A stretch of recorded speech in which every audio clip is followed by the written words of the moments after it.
That one's really nice. I really like that picture. This one is a good shot of the truss segment as well. That picture I already downloaded. Yeah, so the eventual station is going to end up looking like this. It's a dual keel. I'm going to make it look like that. So I'm working on building the baseline truss segment and the solar panel modules and these, and then yeah, we'll build the servicing bays and stuff. TP squared. Hello, good sir. Just want to take this moment to brag on the new car I bought today.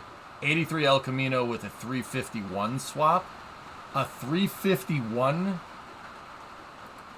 in a Chevy El Camino? Really? Or is it a 350? Wait, there's a Ford motor in it, Rocket?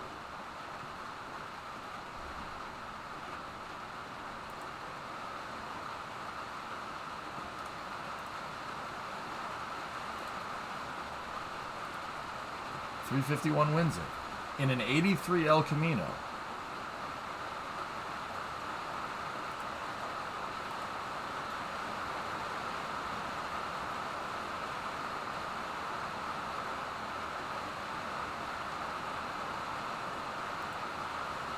True that, Bram.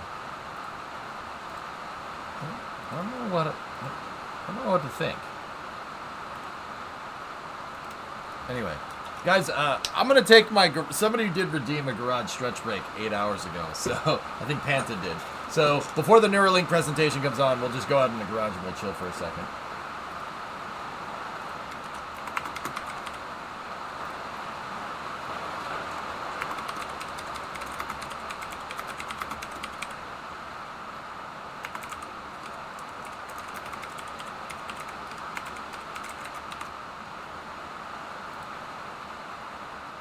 You think it's raining? Yeah. Are you sure it's not a ranchero? Yeah, I literally could not buy it. Rocket, can I get a pic of that? He wanted a Franken card, just like I want to put a 2JZ in your 91 300ZX, a Toyota and a Nissan. Thor is making a visit. Yep. All right. I'm going to go out into the garage real quick, and we'll take a quick garage stretch break. It is raining a lot. You'll hear it again in a second when I go out there. I mean, Mutter, like, I've never heard of anybody doing that. But also, for what it's worth, the 351's a great motor. I have one. I have one in the truck. It's a great motor. Really nice. It's not a 350 Chevy, but it's close.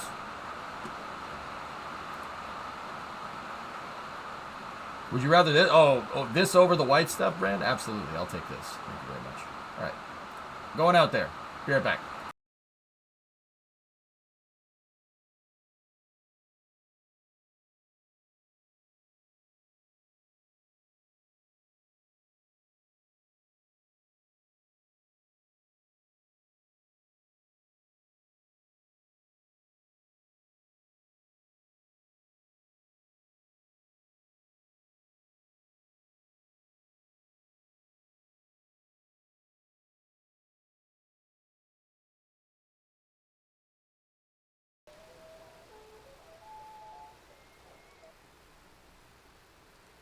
Can you guys hear the rain in here? It sounds like an air conditioner is on.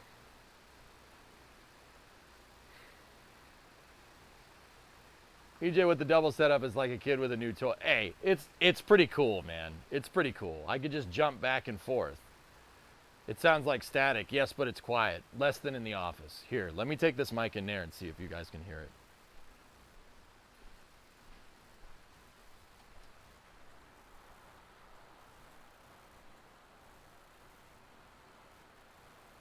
How's that?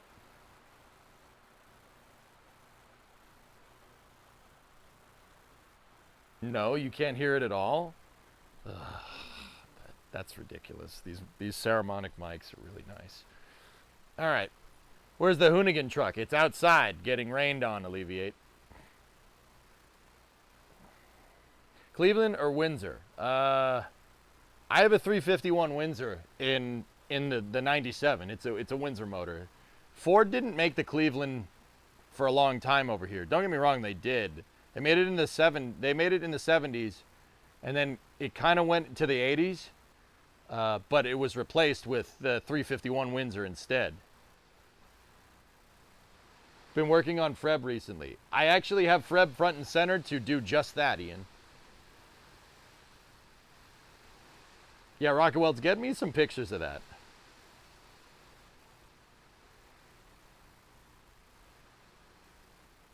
Wife needs a good Bluetooth lav mic for work. What are you wearing? It's a Saramonic mic, dude. So, Saramonic Blink 500 is what it's called. Like blinking, like the things you do with your eyes. Hey, Super. There's a Neuralink presentation. It should be in about 10 minutes, but Elon time, so I'm just chilling in the garage here for a second.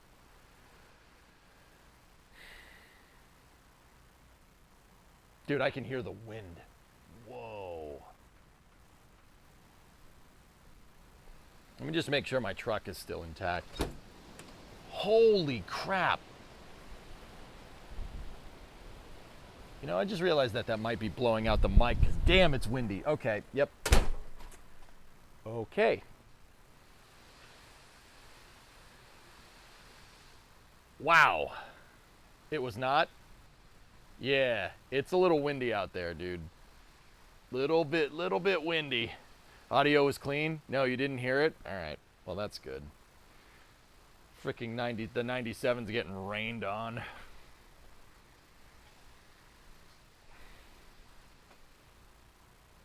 Hang on. I got to go over here and check something real quick. What's the temperature in here right now? Oh, 70 degrees in here. Not bad. Not bad. I have another heater on the other side of the truck. It's an oil circulation heater. It's 70 degrees in here. Very nice. I got a heater in here, and then I have the space heater in there, and it is yeah, it's good. 70 in the entire garage. It's actually a little bit warmer in the office, which is good.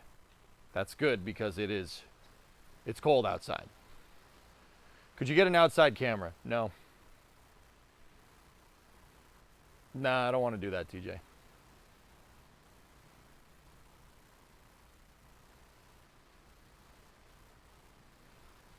You need a triple for the mic so you could go outside on location.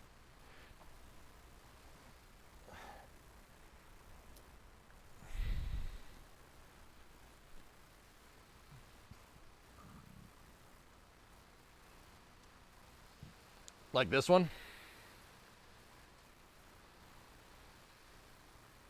Yeah, Aldezert, we're getting wailed on, man. She ain't leaking, though. We're good. No leaks. Not front or in the office, so that's good. Was Stargaze worth $11? Stargaze, Starbase.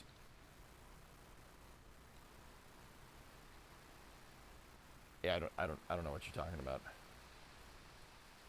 That's a mouse-looking microphone. Yep. What about the house? That's Brimo's department. What happens with the house is not my department.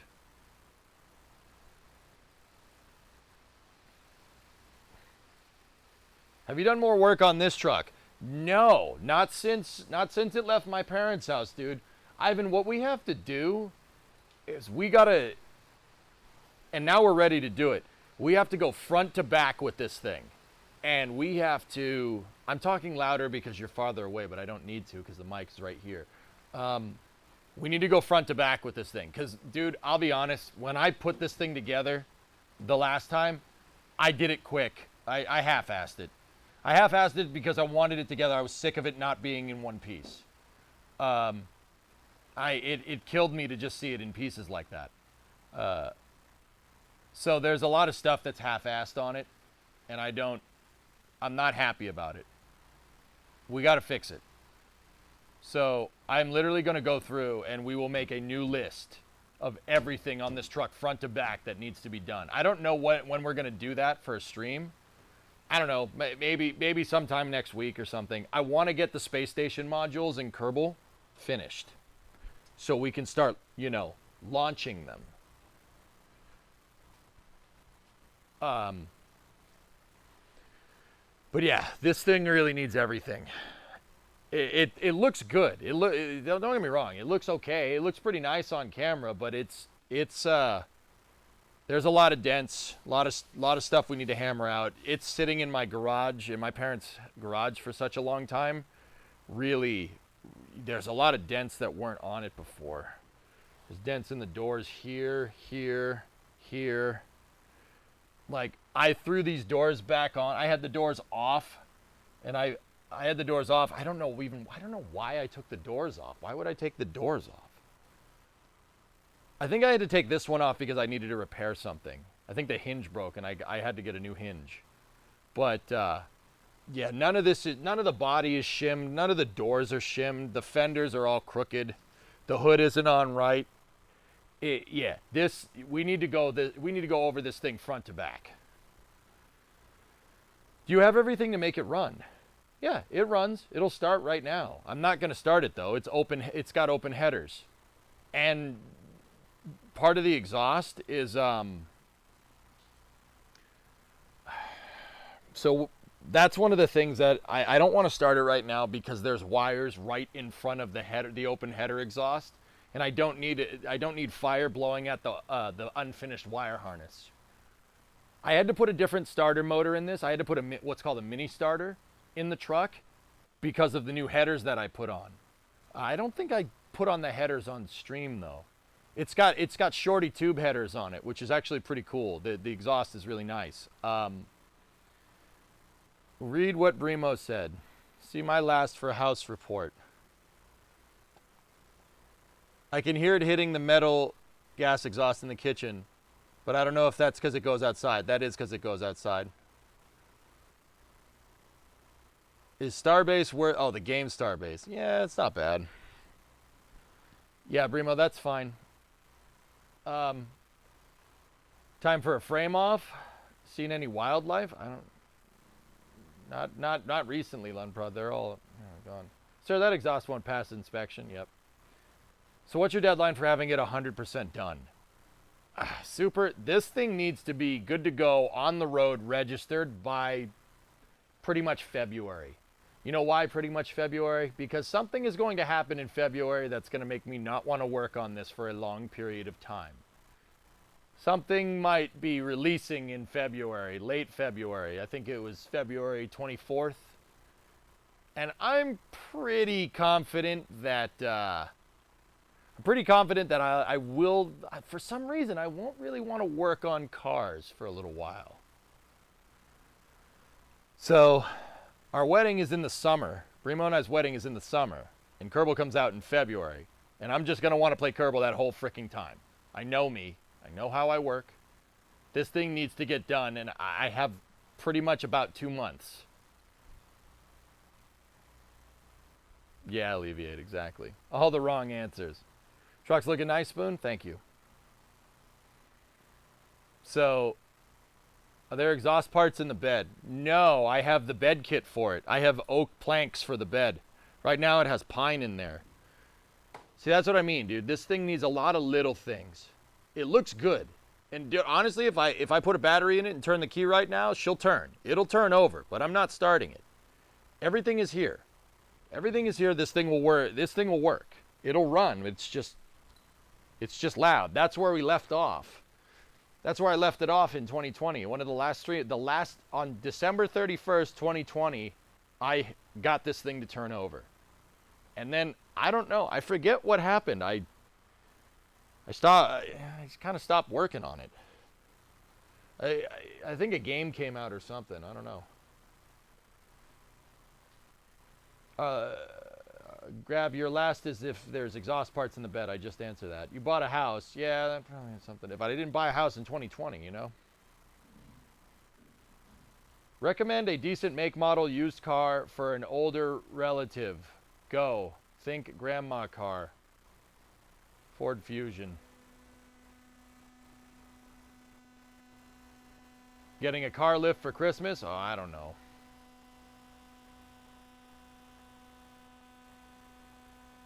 Sounds like the wedding truck needs to move up on the priority list. I understand what Brimo meant now.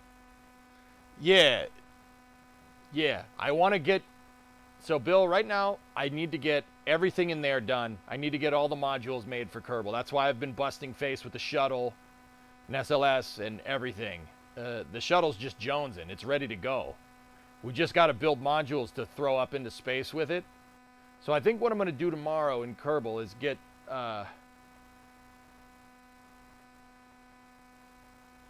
you don't know yet, you might. I might get a lift. I hear a buzzing. It's the rain on the roof, Grav.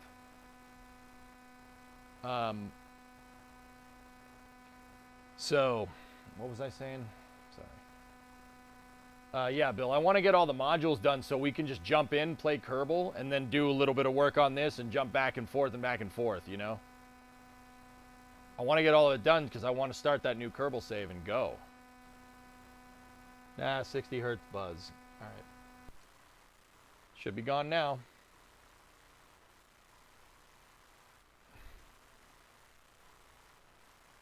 Is the Neuralink thing now? Yep. It's the charging port, guys, or the charger. The base station charger. It does that.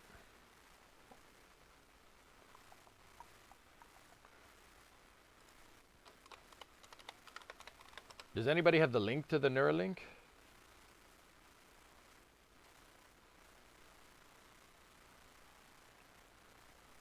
Show and tell fall 22. All right, I got it. I have it open. Yep, okay, that's the same link.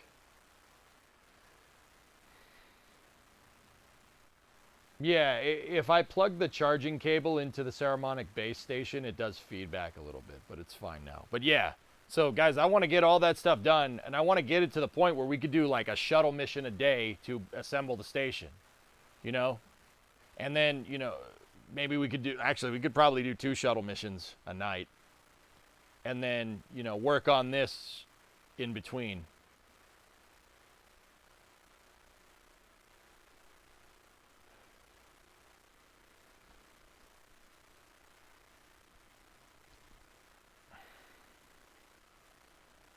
So, that's what I want to do, dudes.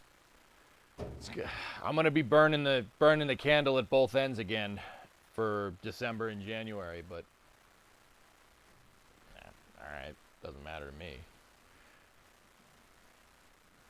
Will you run the station building save with mission mode rules? Yes, but not mission mode 2 rules. It's gonna be my old school mission mode rules. The old school mission mode rules that I had are basically no reverts. That's it. Unlimited budget. I want science mode enabled so we can generate science, because that's kind of cool. But yeah. No, you don't need to build a launch pad. You don't need to do any of that. Just launch.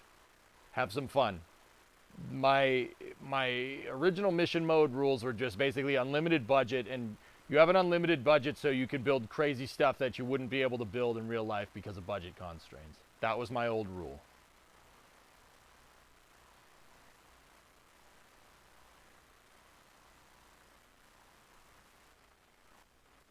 So, yeah, there's going to be a lot of shuttle launches, a lot of station assembly missions, a lot of transfer vehicles to the moon, to Minmus, all over the place.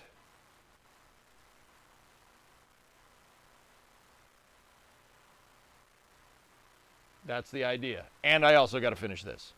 Yeah, this thing needs a little bit of everything, man. Just a little bit of everything. It's almost there. It's like 95% of the way to being like pretty damn good, but that last 5% takes 90% of the time. You know what I mean? It's in a pretty good spot. But yeah, we really gotta do more work on this thing.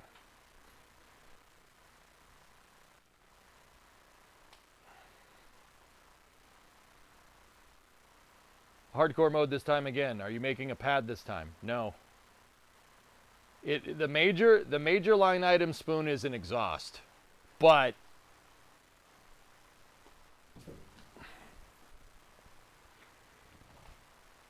I'm fairly confident the bushings on the suspension on this thing are from '59. I know that I've never changed them, and I've owned the truck since 2009.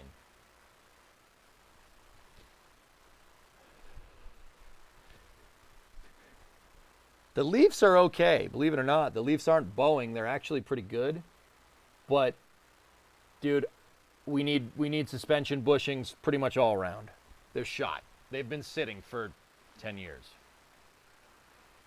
So we need bushings. We gotta go over the suspension front and back. You know, the pinion seal is leaking on that rear end. It is pissing oil, gear oil everywhere, and it did that at my parents' house. What I want to do is take this apart, get at that pinion seal on the 9-inch, and you know, if we have some budget, maybe put a limited slip in. I don't know. I don't know anything about shimming a diff though, so maybe not. Maybe just fix the pinion seal and call it a day. So we need bushings. We need a pinion seal back here. I need to redo the brake lines. The e-brake is rusted. The e-brake doesn't work. The parking brake is rusted shut. It does not open. We're going to need to take that apart. We got to fix that. That has to work for a state inspection because Massachusetts. Front suspension's the same way. The leaf springs are okay. It's pretty good, but we got to do the bushings. And if we're going to do the bushings, we get the whole front axle out and we'll fix everything. The front axle is actually okay. But it's just been sitting. Like, it sat outside of the truck for a long time because I had the independent front in it. So, you know, it's clapped, dude. We just got to fix everything. The metal is still good. All the metal components, the springs, the axles, those are good. We just got to fix everything else. Yeah. There's also one of my leaf spring perches. One of my leaf spring perches is not perching right because I originally took the front axle back leaf spring perches off to put the independent front in there, and then you know we decided I wanted to keep the solid front axle, right? And because I did that, we had to drill out. I had to drill out the rivets and everything, take the brackets off. I put the brackets back in, and the grade 8 with Loctite is holding them in. But on this side, I got impatient when I ground the rivets off, and the hole for the bracket to mount to, it had vertical rivets on the C channel on the frame. It's a little bent, so the bracket doesn't fit all the way back in. We got to take the axle out. We got to take those brackets off. I got to straighten the frame. It's just the C on the frame. It's just a little bent down. I'll show it to you guys. Like that's what I mean, dude. There's a lot of half-assed stuff on this, and I don't like it. But part of the reason why it was half-assed is because I could literally only get at half of the damn truck because of my old garage. Because it was in my parents' garage. I don't have that problem anymore. So we're gonna do what I wanted to do the first time when I took this thing apart. We're gonna go tip to butt, just like how the Marines like it. Don't kill me. So that's what we're gonna do. It's a Garand thumb joke, whatever. So yeah, we're gonna do that. We'll do the wheel bearings. We don't need to do the rear wheel bearings. They're self-lubricating. They lubricate with gear oil. So those wheel bearings are fine. I'm pretty damn sure. We'll do the front wheel bearings. We'll pack everything. The wiring up in the engine bay is cherry. It's really good. There's a rat's nest underneath the dashboard. I didn't finish wiring it. The radio isn't wired up. The neutral safety switch isn't wired up. There's air bubbles in this glass right here, in the smoker's window glass. I have replacements. that are cherry. We got to replace those. So we got to take the doors out. We got to take them apart. I have a headliner for it, new headliner. I have a new rug for it. New rug is on the hood, but there's rust. There's rust behind here on the cab. The cab corners are shot, but I have the replacement metal. There's just a lot of work, dude. It's a lot of small stuff.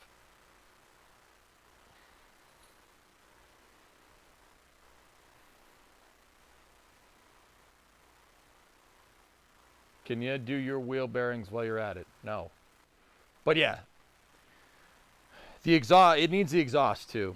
I was thinking a side pipe exhaust like right here would be pretty cool, and dumping out right there. That would be pretty sick, but I don't know. When does the truck go into space? It's not a Tesla, Bellum. When will it be 9 p.m. on Mars? Is that Neuralink presentation ready to go? No, it's not. But yeah, like the wiring up here is good. But yeah, I might need to take the front clip off. And I did kind of half-ass some of the wiring up here, but it's the headlight harness. We can redo those. We can make sure those are nice. I can order new headlight harness parts. That's not a big deal.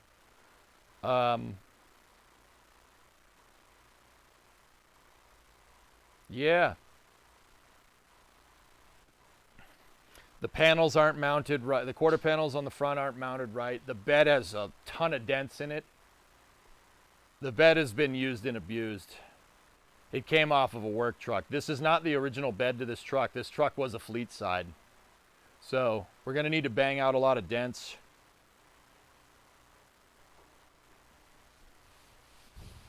There's, oh man. See, somebody dropped something on the truck when it was in my parents' garage, and it totally thrashed on that quarter panel. I don't know if you guys can see.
I don't know why that just decides to turn off. Bree, I know it's off. I got it.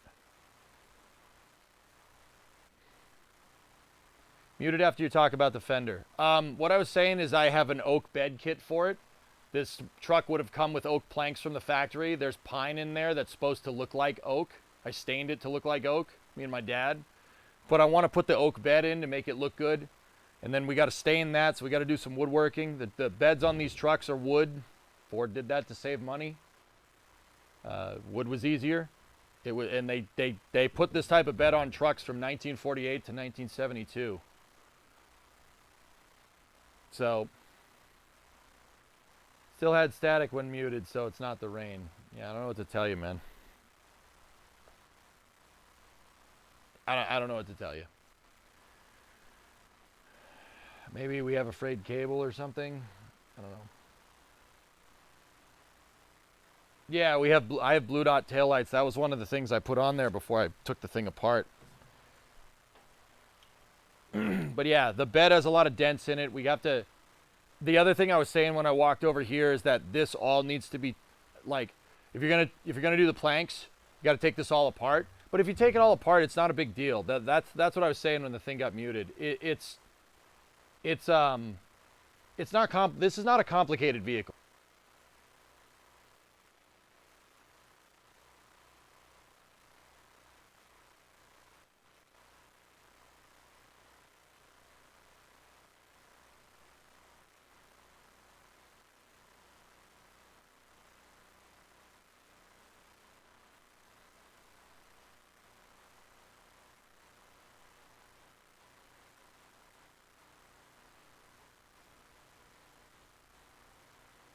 This has been on the charger all day and it's saying it's out of batteries.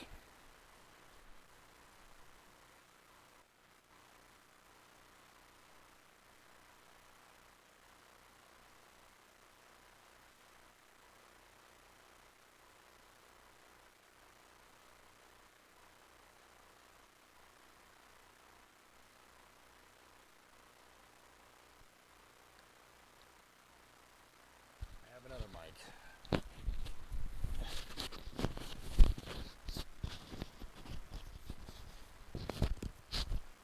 I don't know, Aqualex. This one works fine. I'll look into it later.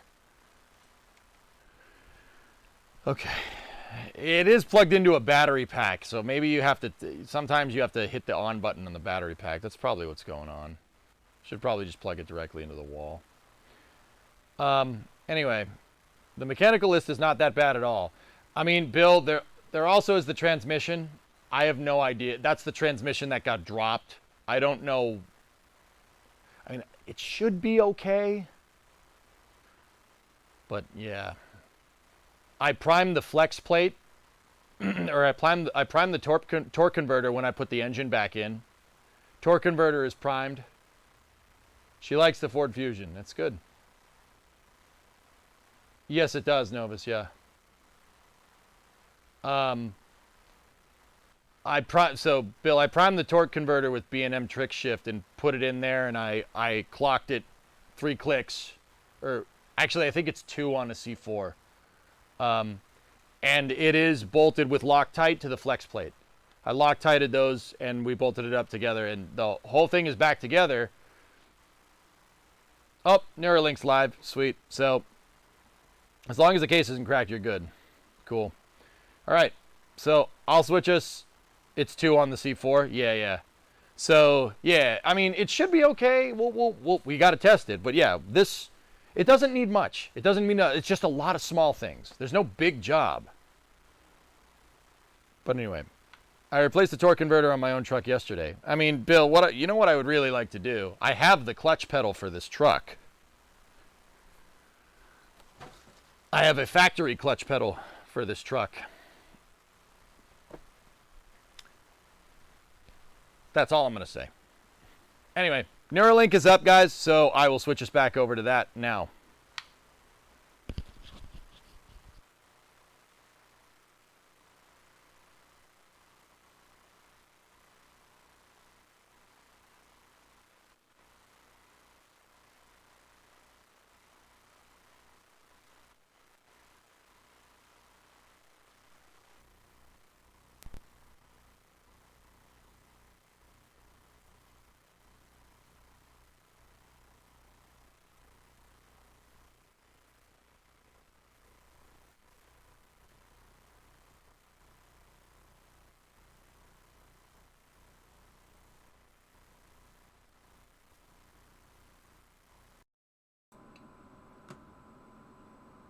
Okie dokie.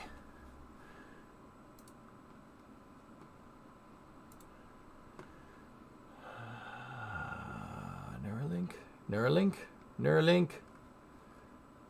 There you go. All right.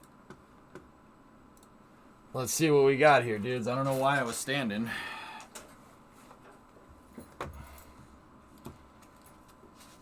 Find another ZF in the junkyard? A ZF?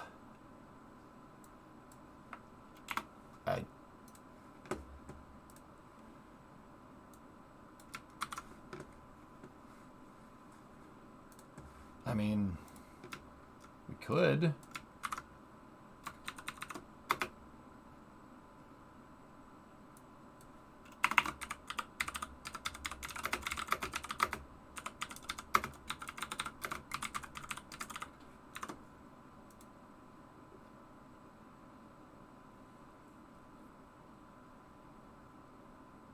T5 is what I was thinking for a truck like this. All right, guys, I'll be back 1 second.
Oh, wow. So yeah, guys, I'll get the parts catalog out for the truck. I'll get the parts catalog out and we'll go front to back and we will go down the list of stuff that we need in the parts catalog. In fact, I mean, if you guys want, you know, what we could do, if you want, is we could go do that after Neuralink.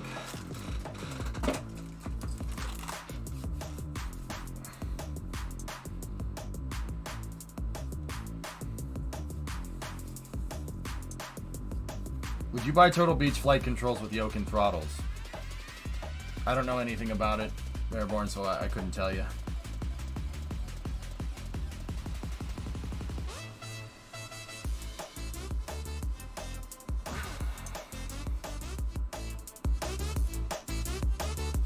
Alright guys, as always during these presentations, I'm going to shut up. I'm not going to pause the video, so figure it out. Figure out what's going on here. See what old Neuralink has to show for us. When they start, I'll shut up. Yeah, neural pathways as a circuit board. I get it.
Okay, Paul, we can do that.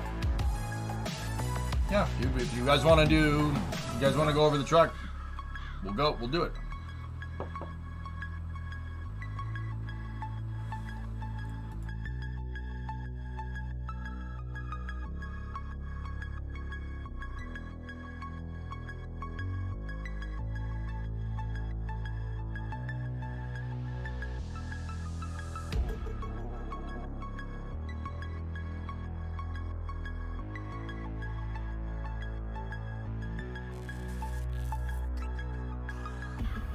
Oh yeah, Bill? You want to order me up a T5? Come down here and help me put it in?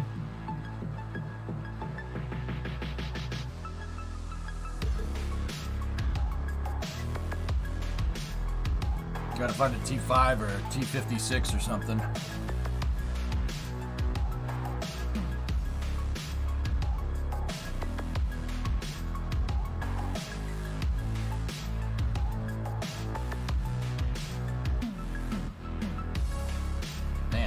I thought I liked keeping people waiting. Need plenty of T56s here in the junkyards. In Spoon, it sucks because I was just there. I was just there, man.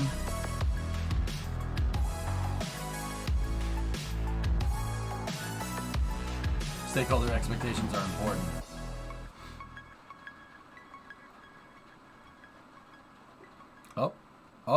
Oh, is that just... I was gonna say, is that just the end of the song, or are we starting?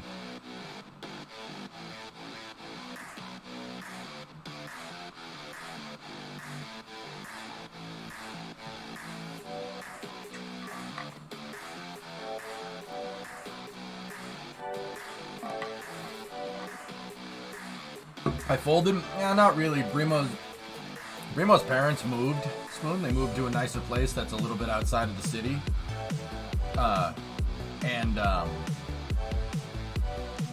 Brimo's dad gave me one of his toolboxes, so it wasn't all bad.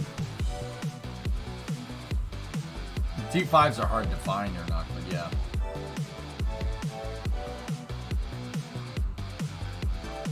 Yeah, they moved up. Not in Flint, but kind of near Flint, dude. It's nice. It's definitely different than Dearborn, that's for sure.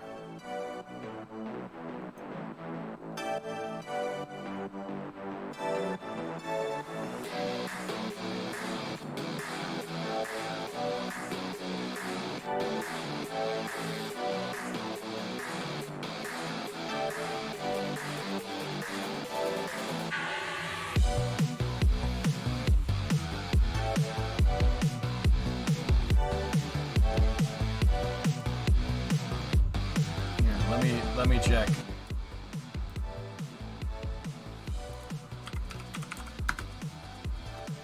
I like Dearborn. Grew up in Detroit, so I visited often. Skyhook. Brimo's from Dearborn. I mean, yeah, she grew up not far from like River Rouge and stuff. It's not far in Detroit scale. Let me put it that way.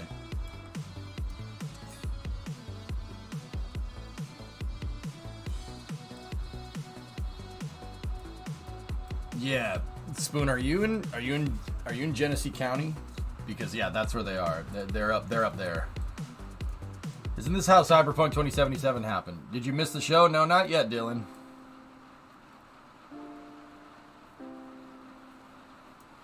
And yeah, Skyhook, for what it's worth, you're in Fenton, south side of Genesee. Really? Interesting. Yeah, dude, that's really not far from where it was, dude. Lake Fenton to be exact. No, not Genesee, New York. No. We're talking about Michigan.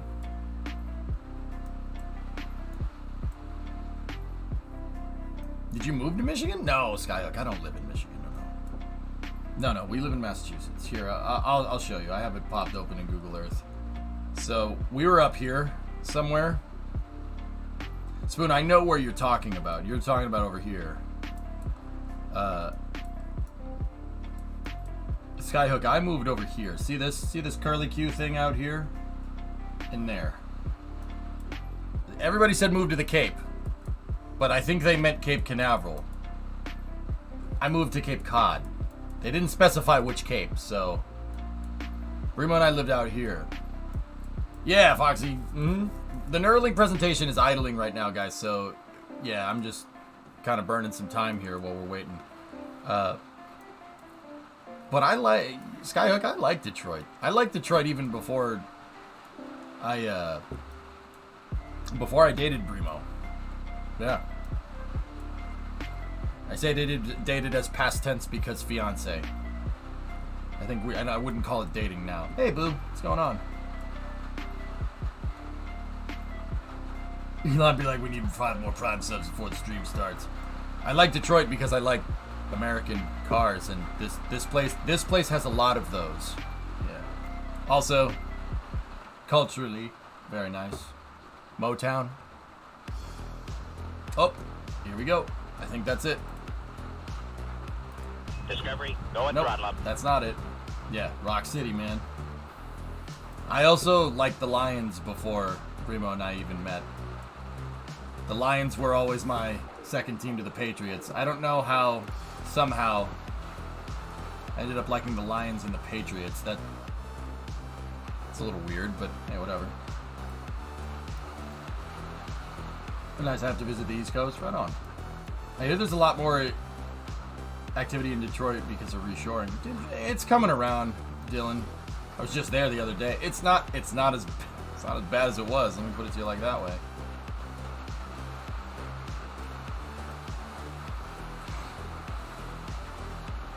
Rock and roll, more like Russ and Rebel. It's actually, you know what, Sync? Don't get me wrong. Detroit's still a little messed up, but it's not as bad as it was, dude. It's not as bad. It's not nearly as bad as it was. They are actually fixing things. Let's say it's not getting worse. It's just kind of petering off and might even be going up just a teeny weeny bit. Yeah. It's definitely better than it was, dude. Like, definitely better than it was.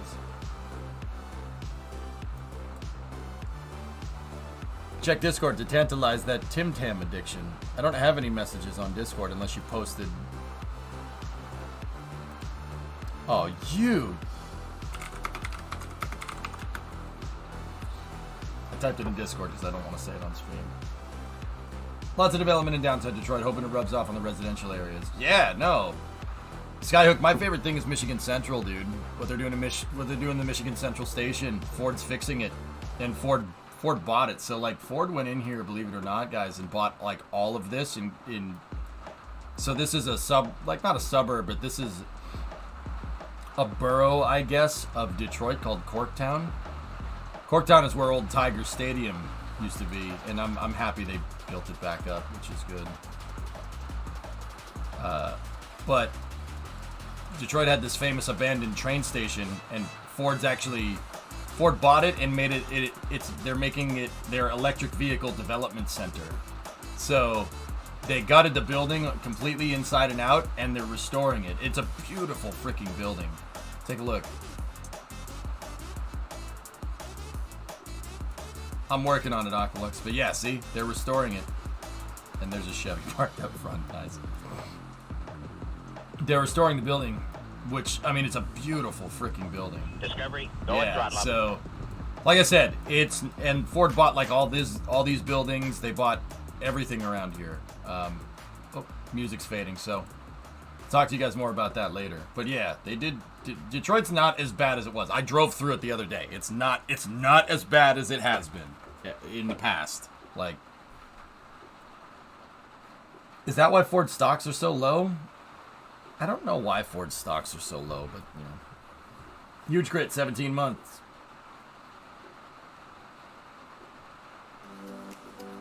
Okay, here we go. So, fellas, when I'm covering any kind of presentation or something or press conference, I shut up. I'm not going to talk. I'm going to mute the mics, so sit back, relax, and enjoy.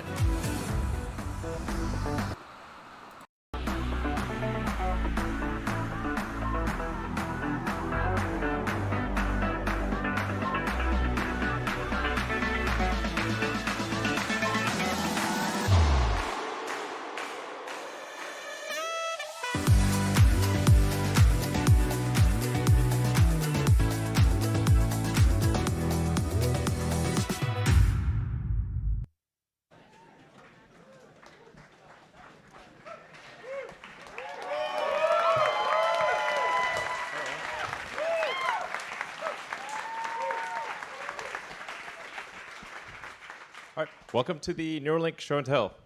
So we've got an amazing amount of new developments to share with you that I think are incredibly exciting, as well as tell you about the future of what we're planning to do here. It's and now this is meant to be a technical podcast, or sort of like a. I'm going to provide an overall summary, and then we're going to have a number of members of the Neuralink team come in and give a deep technical overview of the various areas.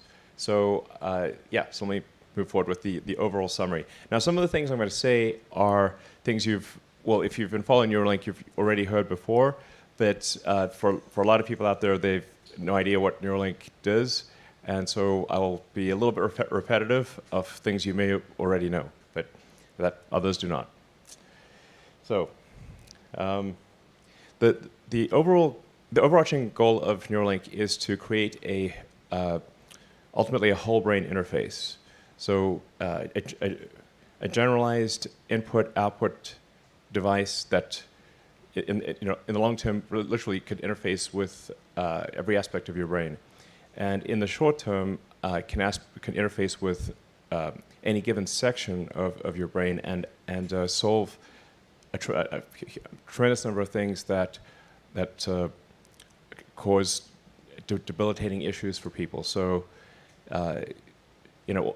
So our long-term is, I'll talk a little bit about our long-term goal. It's going to sound a little esoteric, but it was actually the sort of my prime motivation, which was, what do we do about AI? Like, what do we do about artificial general intelligence? If we have digital superintelligence that's just much smarter than any human, how do we mitigate that risk at a species level? How do we mitigate that risk? And then even in a benign scenario where the AI is very, very benevolent, then how do we even go along for the ride? How do we participate? And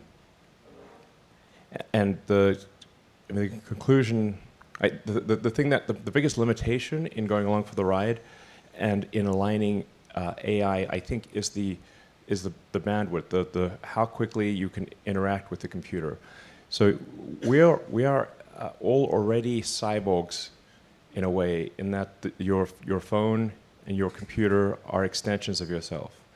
And I'm sure you found, like, if you leave your phone behind, you end up tapping your pockets, and it's like having missing limb syndrome. Like, where, the phone leaving your phone behind is kind of like a missing limb at this point. You're so used to interfacing with it. You're so used to being a de facto cyborg. So what's the limitation on a phone or a laptop? The limitation is the rate at which you can receive and send information, especially the speed with which you can send information. So if you're interacting with a phone, it's limited by the speed at which you can move your thumbs, or the speed at which you can talk into your phone. This is an extremely low data rate. Maybe it's like 10, optimistically 100 bits per second, but a computer can communicate at gigabits, terabits per second. So this is the fundamental limitation that I think we need to address to mitigate the long-term risk of artificial intelligence, and also just go along for the ride. And yeah. So, but like I said, that's an esoteric explanation that I think will appeal to a niche audience, some of whom may be here. And that's a very difficult problem. So even if we do not succeed with that problem, I think we are confident at this point that we will succeed at many. It's solving many brain injury issues, spine injury issues along the way. So, yeah. So, anyways, so actually we have Justin Roiland in the audience. Says hi, Justin. So it's a little Rick and Morty reference here. There's a great Rick and Morty episode about intelligence enhancement of your dog, and what's the worst that could happen? So anyway, Rick and Morty, I recommend it. So you want to be able to read the signals from the brain. You want to be able to write the signals. You want to be able to ultimately do that for the entire brain, and then also extend that to communicating to the rest of your nervous system if you have a sort of a severed spinal cord or neck. So now this video is now 18 months old. So this is Pager, who is playing monkey mind pong. So this is Pager has a Neuralink implant in this video, and the thing that's interesting is that you can't even see the neural implant. So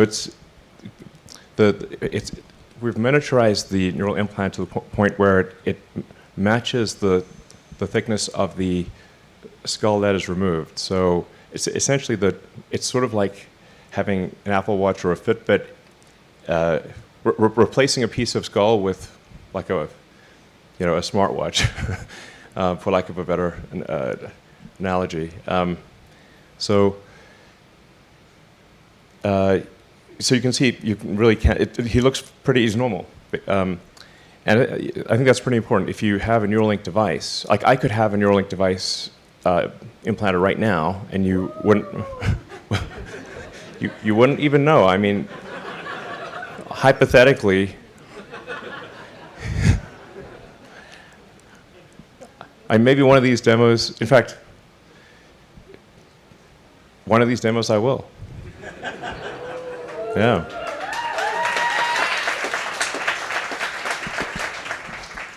So yeah. Anyway, so here's a. I mean, first of all, it's kind of wild. Hey, monkeys can play Pong. Like they can actually play Pong if you give them a joystick. So Pedro first learned to play Pong with a joystick. So I'm like, that was novel. It's like I didn't know monkeys could play Pong, but they can. And then so we first trained Pedro to play Pong with a joystick. Then we took the joystick away and have the Neuralink. And now he's playing It's a telepathic video games essentially. So what we've been doing since then is we've been on the very difficult journey from prototype to product. And I've often said that prototypes are easy, production is hard. It's really, I'd say, 100 to 1,000 times harder to go from a prototype to a device that is safe, reliable, works under a wide range of circumstances, is affordable, and done at scale. It's insanely difficult. I mean, there's an old saying that, that it's 1% inspiration, 99% perspiration, but I think it might be 99%, 99.9% perspiration. The best example I could give of an idea being easy, but the execution being hard, is going to the moon. It's the idea of going to the moon, easy. Going to the moon, very hard. So, we've been working hard to be ready for our first human, and obviously we want to be extremely careful and certain that it will work well before putting a device in a human. But we've submitted, I think, most of our paperwork to the FDA, and we think probably in about 6 months we should be able to have our first Neuralink in a human. So.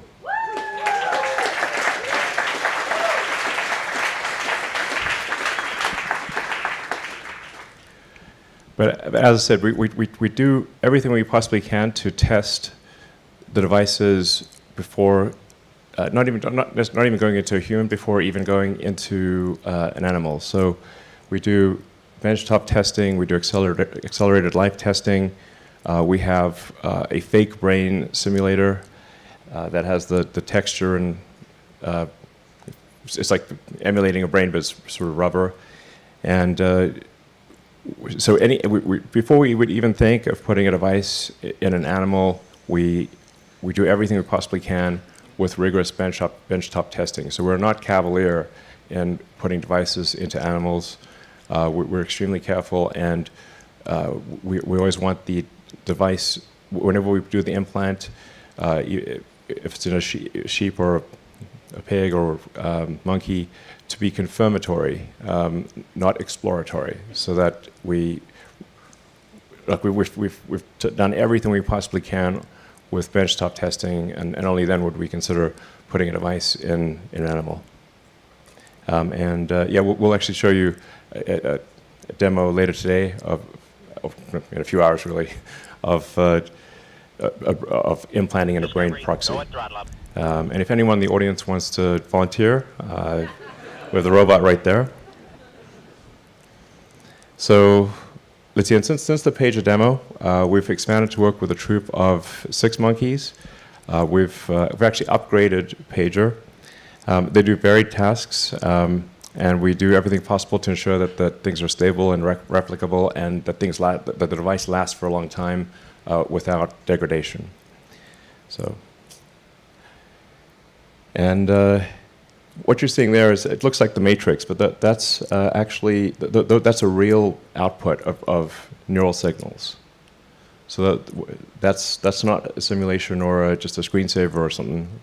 Those are actual neurons firing. That is what one of the readouts looks like.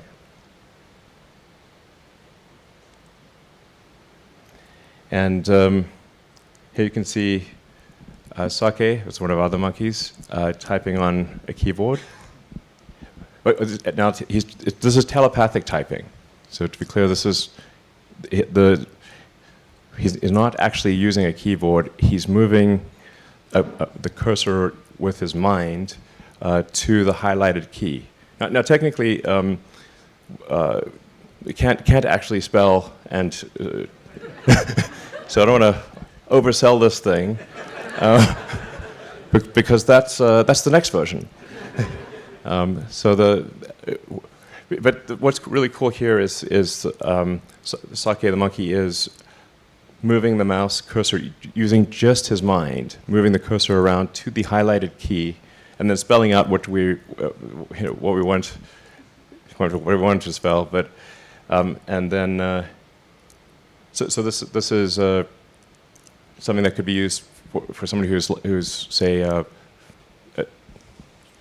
quadriplegic or tetraplegic human, even before we make the spinal cord stuff work, is being able to control a mouse cursor, control a phone, and we're confident that someone who has basically no other interface to the outside world would be able to control their phone better than someone who has working hands.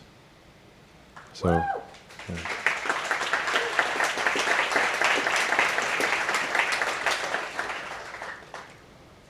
And I mentioned upgradability. Upgradability is very important because our first production device will be much like an iPhone 1. And I'm pretty sure you would not want an iPhone 1 stuck in your head if the iPhone 14 is available. So it's going to be, being able to demonstrate full reversibility and upgradability, so you can remove a device and replace it with the latest version, or if it stopped working for any reason, replace it. That's a fundamental requirement for the device at Neuralink. And I should say both Sake and Pager were upgraded to our latest and greatest implants. So that's been really over a year and a half now that Pager's had for the first implant and then the upgraded implant. So this is a very good sign that it lasts for a long time with no observed ill effects. I think it's also important to show that Sake actually likes doing the demo and is not like strapped to the chair or anything. So yeah. So the monkeys actually enjoy doing the demos because they get the banana smoothie, and it's kind of a fun game. So I guess the point I'm trying to make is like we care a great deal about animal welfare, and I'm pretty sure like our monkeys are pretty happy, you know. So as you can see, a quick decision maker on the fruit front.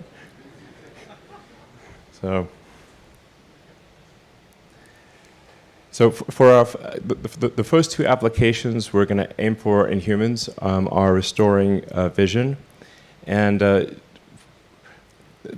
think this is like notable in that even if someone has never had vision ever, like they were born blind, we believe we can still restore vision. Because the visual part of the cortex is still there. Yeah, even if they've never seen before, we're confident that they could see. And then the other application being in the motor cortex, where we would initially enable someone who has no ability, almost no ability to operate their muscles, you know, sort of like a sort of Stephen Hawking type situation, and enable them to operate their phone faster than someone who has working hands.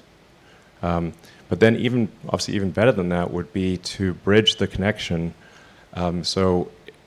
Take the signals from the motor cortex, and let's say somebody's got a broken neck, then bridging those signals to Neuralink devices, located in the spinal cord. So we're confident that they could see. And then the other application being in the motor cortex, where we would initially enable someone who has no ability to operate their muscles, you know, sort of like a sort of Stephen Hawking type situation, and enable them to operate their phone faster than someone who has working hands. But then even obviously even better than that would be to bridge the connection. So we're confident there are no physical limitations to enabling full body functionality. I mean, as miraculous as it may sound, we're confident that it is possible to restore full body functionality to someone who has a severed spinal cord. So, yeah.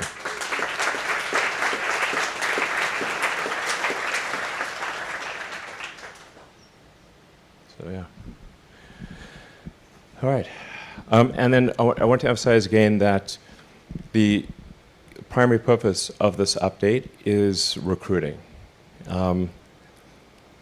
A lot of times people think that they couldn't really work at Neuralink because they don't know anything about biology or how brains work. And the thing that we really want to emphasize here is that you don't need to, because when you break down the skills that are needed to make Neuralink work, it's actually many of the same skills that are required to make a smartwatch or modern phone work. So it's sort of, software, batteries, radios, inductive charging, and as well as things that are specific to us, like animal care and clinical and regulatory matters. Obviously, machine learning, that phrase is used a lot. But we obviously need to interpret the signals from the brain, which is a biological neural net, and the best thing to interpret a biological neural net is a digital neural net.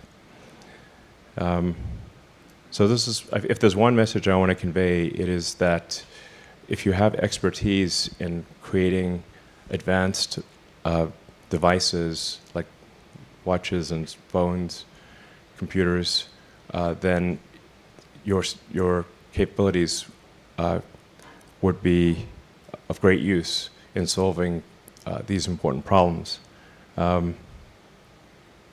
That's more than anything the message I want to convey. Let's see. Yeah.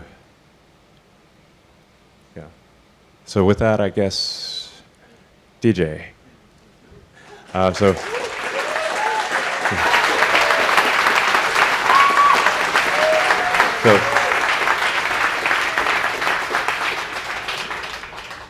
DJ's was on the founding team of Neuralink and has made immense contributions to the company, as have many of the others who will present.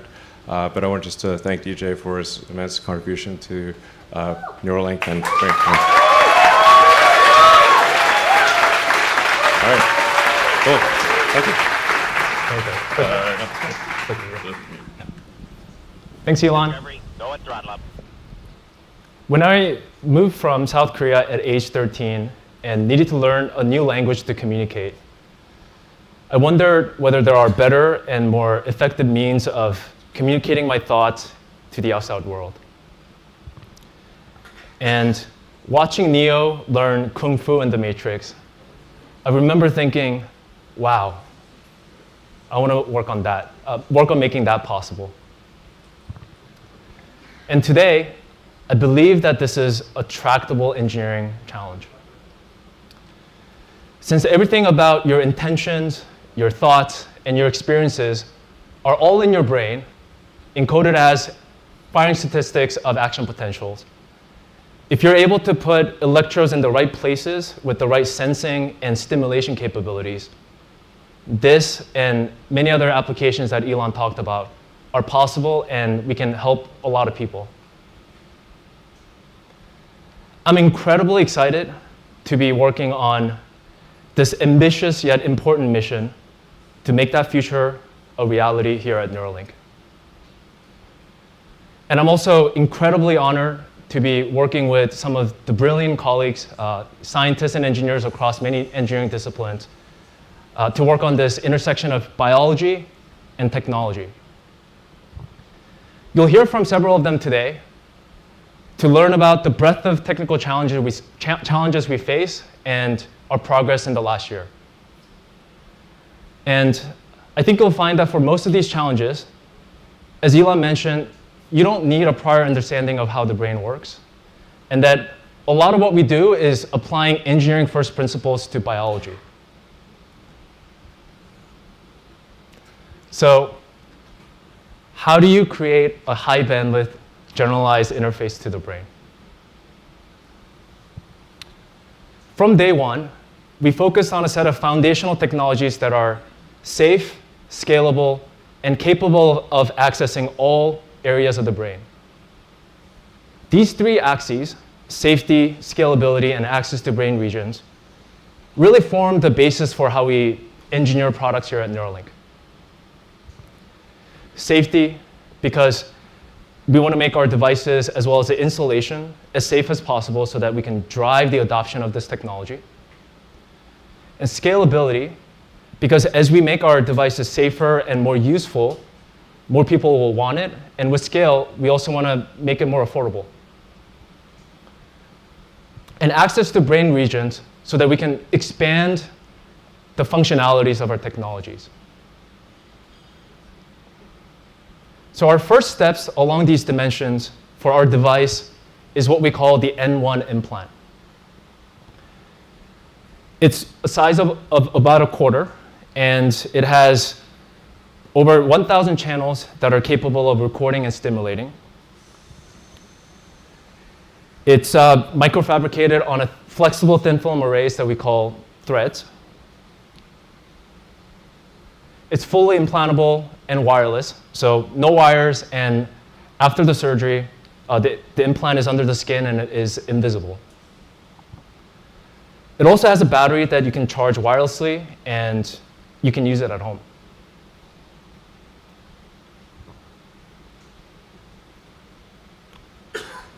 So similarly, for implanting our device safely into the brain, we built a surgical robot that we call the R1 robot. It's capable of maneuvering these tiny threads that are only on the order of a few red blood cells wide, and inserting them reliably into a moving brain while avoiding vasculature. It's quite good at doing this reliably. And in fact, because we've never shown an end-to-end insertion of a robot in action, we're going to do a live demo of the robot doing surgery in our brain proxy. So who wants to see some insertions?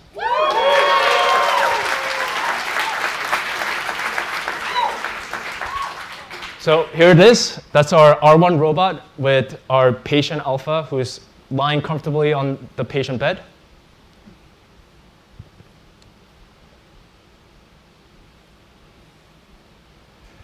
This is what we call the targeting view. So what you're seeing is this is a picture of our brain proxy.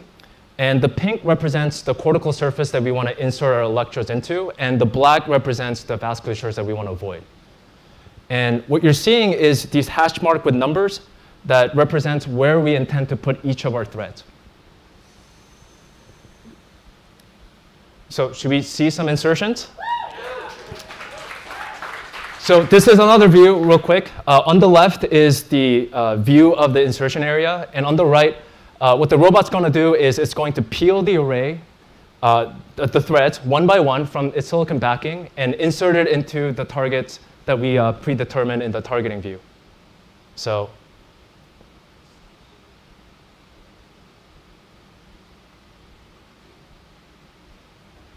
there you go. That's the first insertion.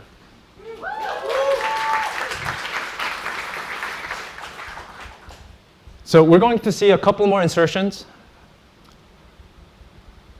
The whole process of inserting about 64 threads in our first product is going to be around 15 minutes for this robot. So yeah, there's a second one that went in, and we're going to do a third one. There you go. And then that's going to go in the background, and we'll come back to it in the later part of the presentation.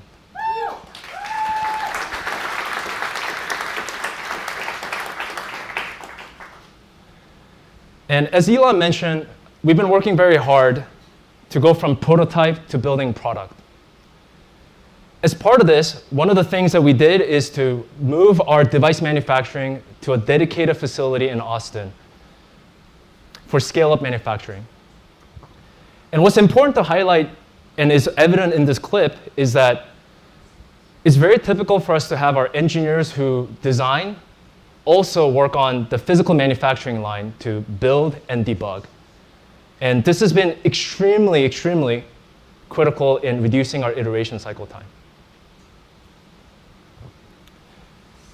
And we've also scaled up our surgery. So we now have a dedicated, our own OR, in fact, a double OR in Austin. And this is just a stepping stone before we eventually build our own Neuralink clinic. So with this product, N1 and R1, our initial goal is to help people with paralysis from complete spinal cord injury regain their digital freedom by enabling them to use their devices as good as, if not better, than they could before the injury. And as Elon mentioned, over the last year, this has been the central focus of the company. And we've been working very closely with the FDA to get approval and to launch our first in-human clinical trial in the US, hopefully in the next 6 months.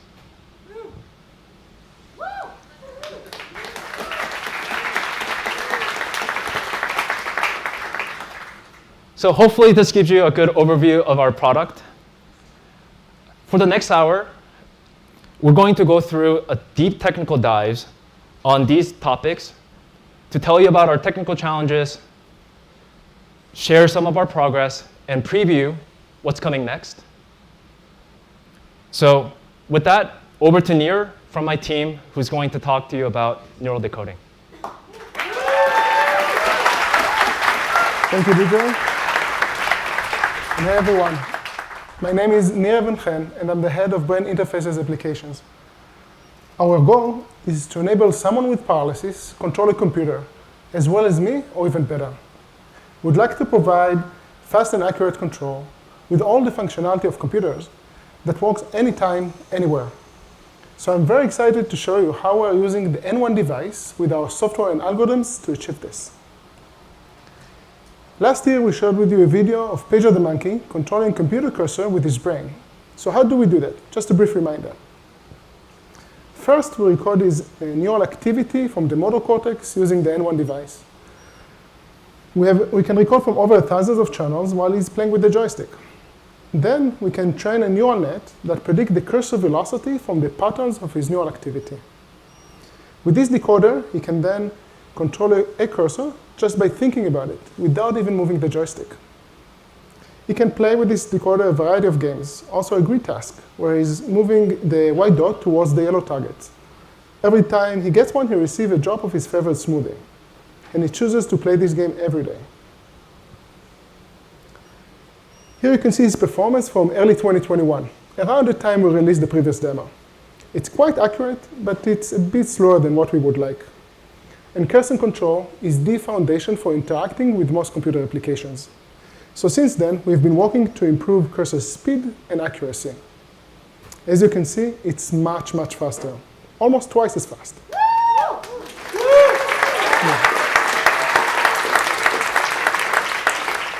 However, it's still a bit slower than what I can do. So we are working on creative ways to improve that.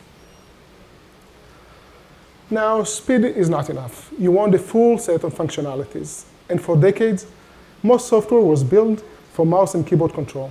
And it doesn't make sense to reinvent this entire ecosystem for brain control, at least for now. So we are working and we are designing mouse and keyboard interfaces for the brain. The way we do that is by training Pager and his friends on a variety of computer tasks, and then designing algorithms to predict their behavior. Here you can see a few examples of tasks in different phases of monkey training. For example, left and right click, click and drag, cursor typing, swipe typing, handwriting, and even hand gestures. Now, interacting with computer is bidirectional, and feedback is very important. I like when I click on a button and I can physically feel the button being pressed. When a potential N1 user will attempt to click, they won't be able to feel it. An example of how we are addressing that is by providing a real-time visual feedback that represents the strength of the neural click by changing the color of the cursor. just by typing on a physical keyboard is much faster and easier than typing on an iPad keyboard. This will make the brain control much faster and easier to use. Typing, one of the most important functionalities. So you already seen this message, and I want to show you the behind the scene of how this message was created. And here you can see again Saki using the virtual keyboard, typing this message.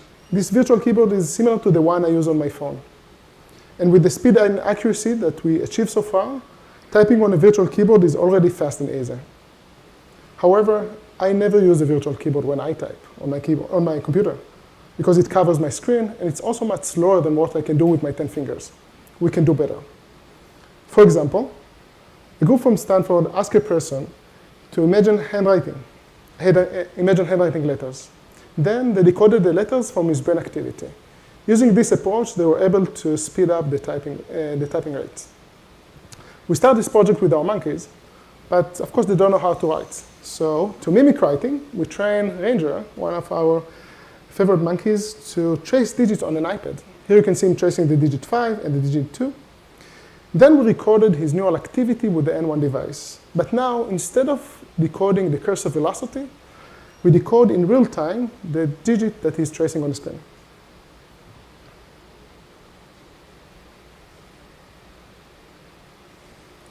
We had two main takeaways from this project. One, that monkeys are awesome and can learn very, very complex tasks. The second one, that although it can increase the typing rate, it requires hundreds of examples and samples of each of the digits and the characters we wanted to classify. This would not scale. The way we are solving that is by indirection. Instead of decoding directly the digits, we first decode the hand trajectory of on the screen. And then, when we decoded the hand trajectory, we can use any off-the-shelf handwriting classifier to predict the digit and the characters. For example, classifiers that are trained on an MNIST dataset. Why it's so important? It's important because now we can potentially decode any character in any language with only one neural decoder for hand trajectory. It means that you can write in English, Hebrew, Mandarin, or even monkey language, and we can understand you wanted a banana. So there are many challenges ahead of us to improve functionality and speed. And I want to hand it off to Bliss to talk about the third part, how we are making our brain interfaces work anytime, anywhere.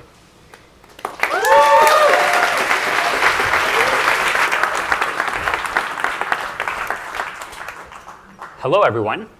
My name is Bliss, and I'm a software engineer here at Neuralink.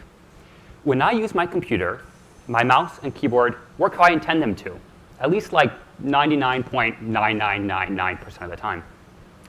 My goal is to enable a user with paralysis to control their computer as reliably as I can. Here's what we want that experience to feel like. In this video, you can see Saki walking over to his MacBook and choosing to work on his typing task. The entire decoding system works out of the box, and it feels totally plug and play. The first step to achieving this kind of high reliability is to test extensively offline. A typical flow for using the N1 link is to connect over Bluetooth, stream out neural activity from the brain, and then use that neural activity to train decoders and do real-time inference. We've built a simulation for exactly this sequence, but instead of using a monkey with an implant, we use a simulated brain that injects synthetic neural activity into an implant sitting in a server rack. From the point of view of that implant, it's in a real brain. This simulation runs on every code commit to validate that from the hardware all the way up through to the neural decoders, our entire stack can achieve state-of-the-art performance. However, while this kind of simulation is great for integration testing of software and hardware, it's not yet detailed enough to guarantee high reliability in the real world. In the real world, the underlying signals we're trying to decode actually change day to day. In this plot, you can see the average firing rate detected on a representative channel of Saki's implant. Each bar represents one day, and you can see that each day has a different average firing rate than the previous. This presents us with a very interesting problem for how to make our decoders robust day to day. It can actually happen that if you train a neural decoder on one day of data and then try to use it on the next, the average firing rates can actually shift enough to cause a bias in the output of the model. Here on the right, you can see that this bias is making it hard for the cursor to move to the upper right corner. You see it struggling here to make it up to the upper right, and then it moves much more effortlessly down to the bottom left. We're trying many approaches to mitigate this problem. Some examples include building models on large data sets of many days of data to try to find patterns of neural activity that are stable across days. Another approach we're trying is to continuously sample statistics of neural activity on the implant and use the latest estimates to pre-process the data before feeding it into the model. This is really an active area of research for the team, and it's a critical problem to solve if we want to enable someone with paralysis to control their computer as well as I can. Another big problem we have is to minimize the time it takes for a spike in the brain to impact the movement of the cursor on the screen. If you have lag or jitter in this control loop, the cursor becomes hard to control, leading to the kinds of overshoots that you can see here on the right. One big improvement we've made towards in this direction is called phase lock. Phase lock aligns the edge of each packet that we send off the implant to the exact moment that the Bluetooth radio is going to wake up. This minimizes the time it takes for a spike in the brain to be incorporated into the prediction of our neural network. Here you can see the latency distribution after phase lock. Not only has the mean been greatly reduced, but the variance has been reduced as well. This makes it easier for the user to predict the behavior of their cursor. Over the last year, we've made tremendous improvements to the stability and reliability of our system.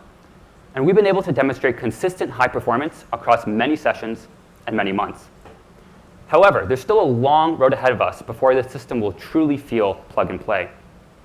So if solving the hard problems required to ship this technology is exciting to you, you should consider applying to join the team.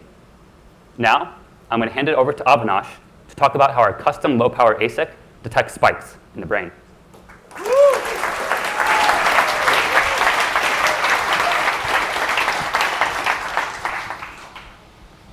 Hi, I'm Avinash, one of the engineers on the ASIC team. We designed the custom neural sensors, which include both analog and digital circuitry, to record and stimulate across 1,024 independent channels.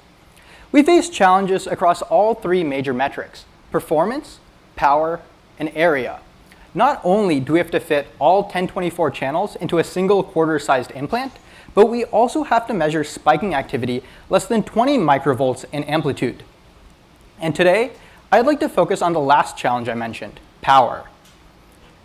Power consumption is important to us because we want to give future users a full day of use of their implant without any interruption for charging.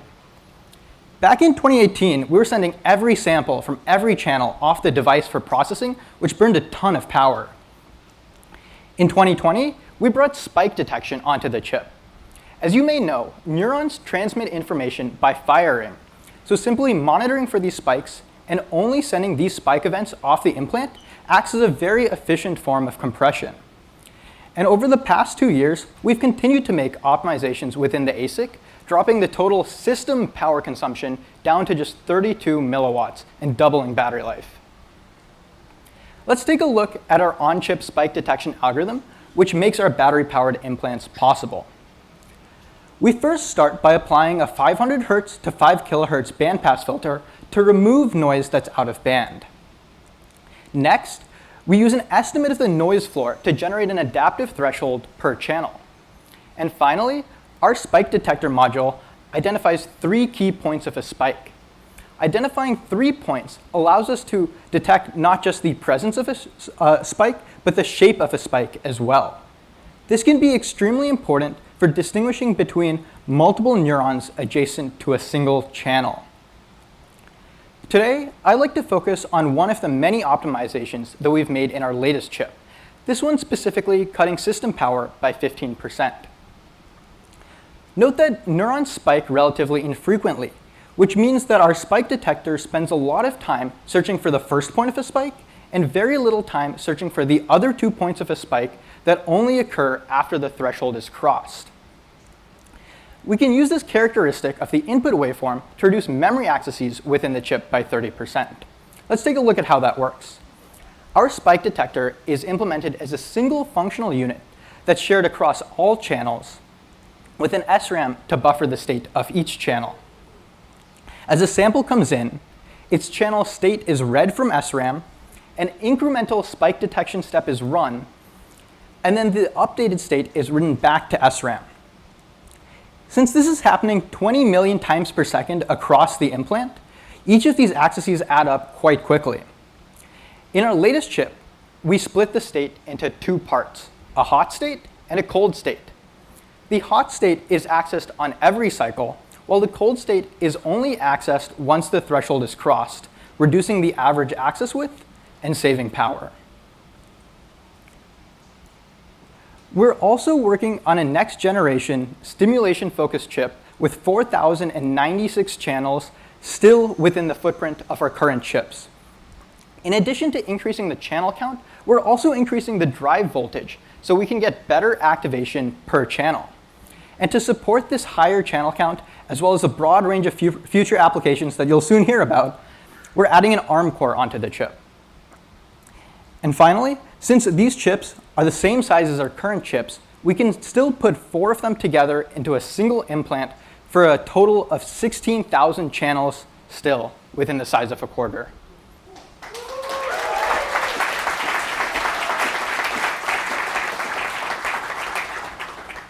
As you can see, we've been working very hard to improve the power consumption within the implant. But we've also been working very hard to improve the charging experience of the implant, which Matt will talk about. But first, the robot has just completed inserting all 64 threads. So let's take a look.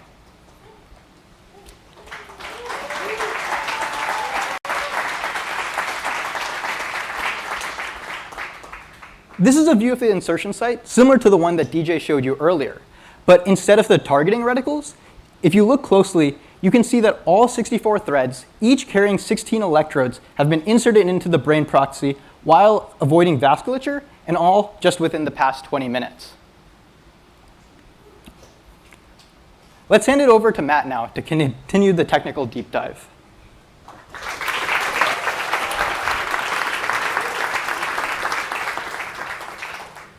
Hi, I'm Matt, head of Brain Interfaces Electrical Engineering. Our fully implantable N1 device depends on a battery for continuous operation. When that battery is running low, charging is accomplished through wireless power transfer. However, unlike many consumer electronic devices, which can simply offer a physical connector, charging a fully implantable device poses several unique challenges. First, the system must operate over a wide charging volume without relying on magnets for perfect alignment. The system must be robust to disturbance and complete quickly so as not to be overly burdensome. However, most important is safety. In contact with brain tissue, the outer surface of the implant must not rise more than 2 degrees C. In pursuit of these goals, our charging system has gone through several engineering iterations. The first, if you watched our pig demo in August of 2020, Gertrude was implanted with a version of the N1 charged with our first generation charger. This device was implemented in a small puck package and later separated into a remote coil and battery base. This charger was challenging to use. However, we learned a lot through its implementation. Our current production charger, which charges our current generation of implants, is implemented in an aluminum battery base, which also includes the drive circuitry. A remote coil, 4 times the size of our original device, also disconnectable. This remote coil has increased switching frequency, driving improved coil coupling. This charger is in use today, including several applications within our engineering and animal test facilities. I'd like to show you one of these applications here with a device we call our simple charger. And the coil has been embedded into the habitat. With the addition of one new outer control loop plus a banana smoothie pump, the troop has been trained to charge themselves. So let's see how Pager charges his implant. On the right, we're streaming real-time diagnostics from Pager's N1. When he climbs up and sits below the coil, you can see the charger automatically detect his presence and transition from searching to charging. We see the regulated power output on a scale of 0 to 1 and the current driven into his battery.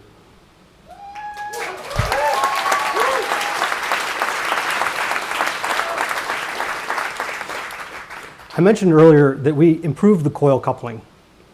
However, the high quality factor coils exhibit good charging performance over relatively larger distances, but as they're brought closer to the implant, what you see is a peak splitting effect, where the best, highest efficiency power transfer is pushed up into higher frequencies outside of the ISM band, required for compliance with regulated radiated emissions. In our next generation charger, we address this problem by the introduction of dynamic tuning, shown on the right. This allows us to, in real time, adjust the resonant frequency of the transmit and receive coils so that we can change their properties just ahead of degraded performance.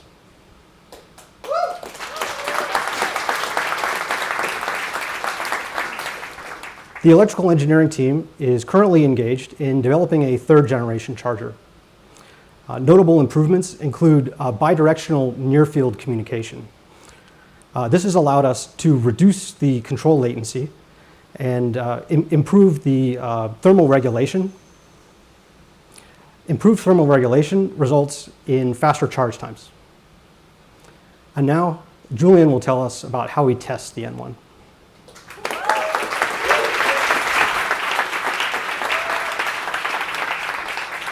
Thank you very much, Matt. My name is Julian, and I lead the embedded software group on the Brain Interfaces team. So when we started building implants, we had a small manufacturing line, and to collect data from an implant, you would manually walk over with your laptop, you would connect, and collect the data of interest. But our goal is to make an ultra-safe and ultra-reliable implant. And so to do this, we scaled up the manufacturing line, our testing throughput, and data collection capabilities. So firstly, we added a large suite of acceptance tests to the manufacturing line. These test the functionality of each component and the final assembly.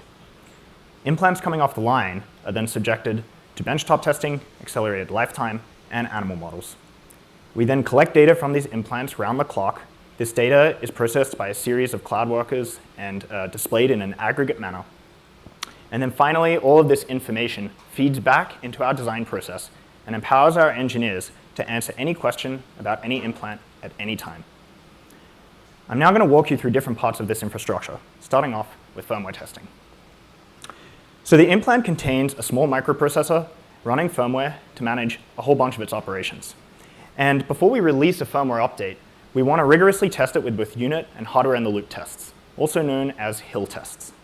So to do a hill test, what you do is you instrument the battery, you instrument the power rails, the microprocessor, and then we connect to each device with a Bluetooth client, and then we walk the devices through various scenarios to test things like power consumption, real-time performance, security systems, fault recovery mechanisms, a lot of different things.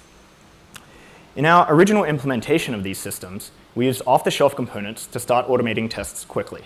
However, these systems were constructed in a relatively artisan fashion and were very difficult to maintain. And this meant that testing quickly became the bottleneck for development. So to alleviate this, the hardware and software teams developed a new system which integrates all the required components onto a single baseboard. We can then put the charger and implant hardware on individual modules that plug into this baseboard, including one board with opposing coils so that we can test charging performance. This architecture allows us to rapidly iterate different hardware prototypes because we can simply drop them into this system and reuse all the testing infrastructure. Additionally, we can host the current and next generation of our neural ASICs onto FPGAs and plug those into this board as well. And that allows us to test a whole extra layer altogether. So that's how we generated this rather inceptive image here on the right. What you're looking at is spiking activity emitted from some of our simulated neural sensors, streamed through the entire system over Bluetooth, and then displayed on a phone. This allows us to test everything in one system from chip to cloud. This system is 1/5 the cost, 1/5 the volume, and is very easy to manufacture. This allows every developer to have a personal unit on their desk, and it also allows us to shard the entire test suite over a large number of these units mounted into a rack. All of this has greatly accelerated our rate of development.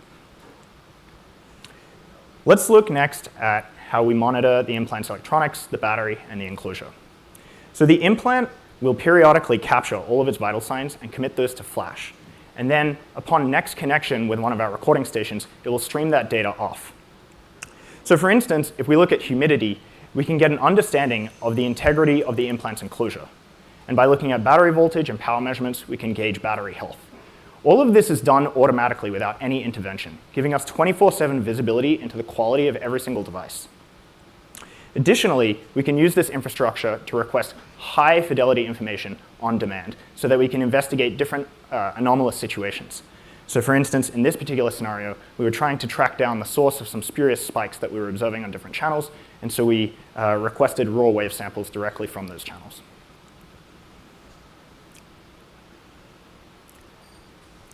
Capturing good quality neural signals requires intact, low impedance electrodes.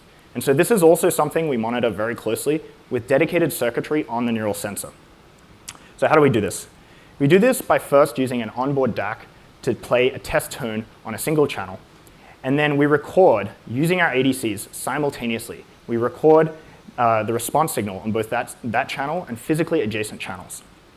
Not only can we measure the impedance of every channel with this, but we can also map different physical phenomena to different characteristic signatures. So for instance, an open channel will appear as a very large response on the channel, and shorter channels will appear as a large response on neighboring channels. By looking at the purity of the signal coming back, we can also validate that the analog front end of the neural sensor itself is operational. In our original implementation of doing these impedance scans, it took 4 hours to get through all 1,000 channels.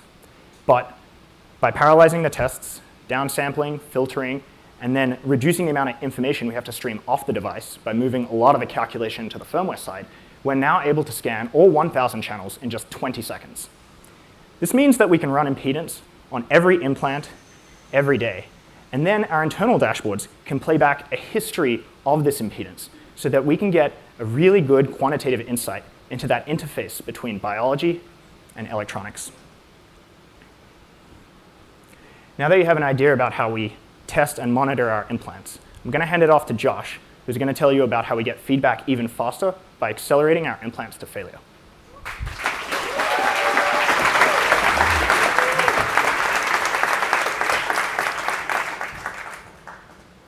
Hello, my name is Joshua Hess, and I'm an engineer on the Brain Interfaces team.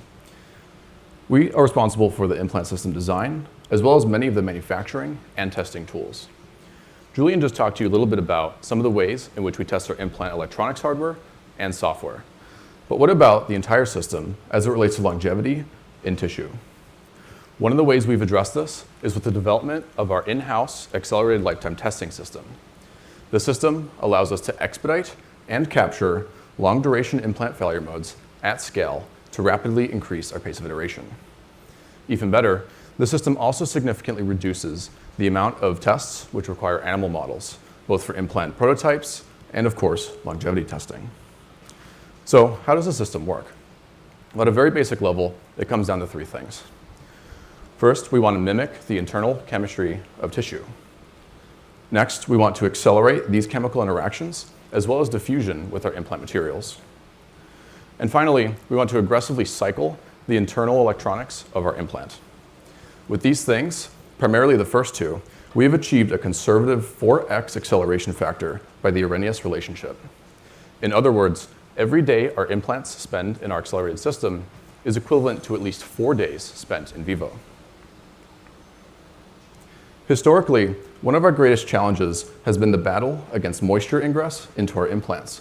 So we continuously monitor the internal humidity to watch for abnormal rise. Here, in white, you can see some internal humidity data from implants in some of our animals for the duration of over 1 year.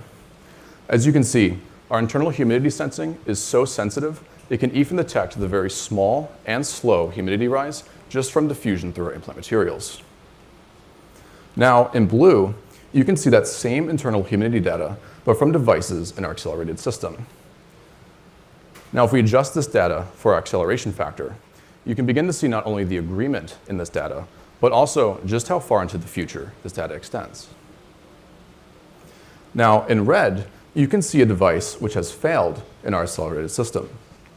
This device showed an abnormal increase in humidity over the duration of many months before implant electronic failures occurred. So how did we build this system? Well, we started building the first system prototype just after the COVID shutdown had begun in early 2020. So we had to get a little creative. As you can see, our first system prototype was a little scrappy and operated out of one of our apartments, as indicated by the carpeting. Although scrappy, the system allowed us the fastest path to start testing our devices, tuning our working fluid chemistry, and checking our constraints. We also immediately started root causing observed failures in early implant prototypes, fed that information into the next prototype designs, and literally rinsed and repeated.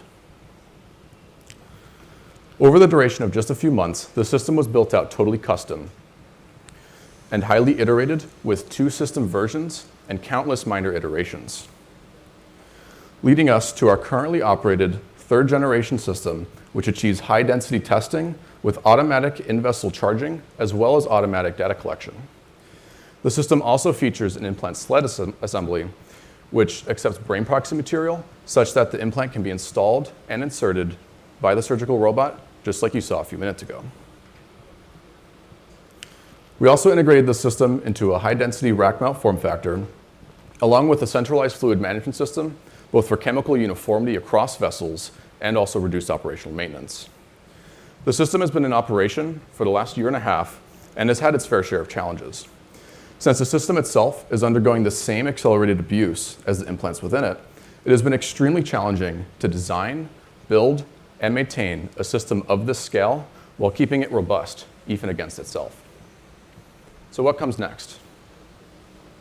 Well, we have started work on our 4th generation system and have totally redesigned it from the ground up to be a hot swappable, single implant per vessel design, partly inspired by high density compute servers.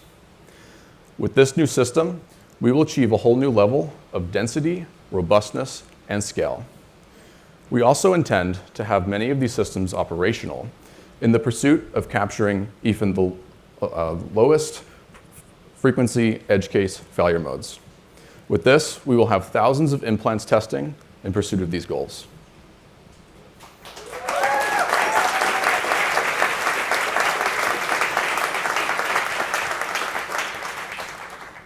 We've already started work building out this system, but there is still a lot left to do.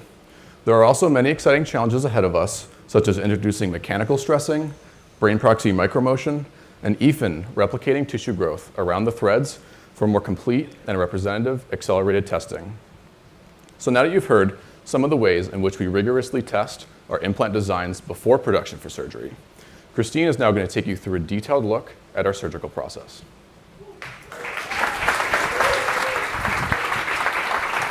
Thanks, Josh. Hi, everyone.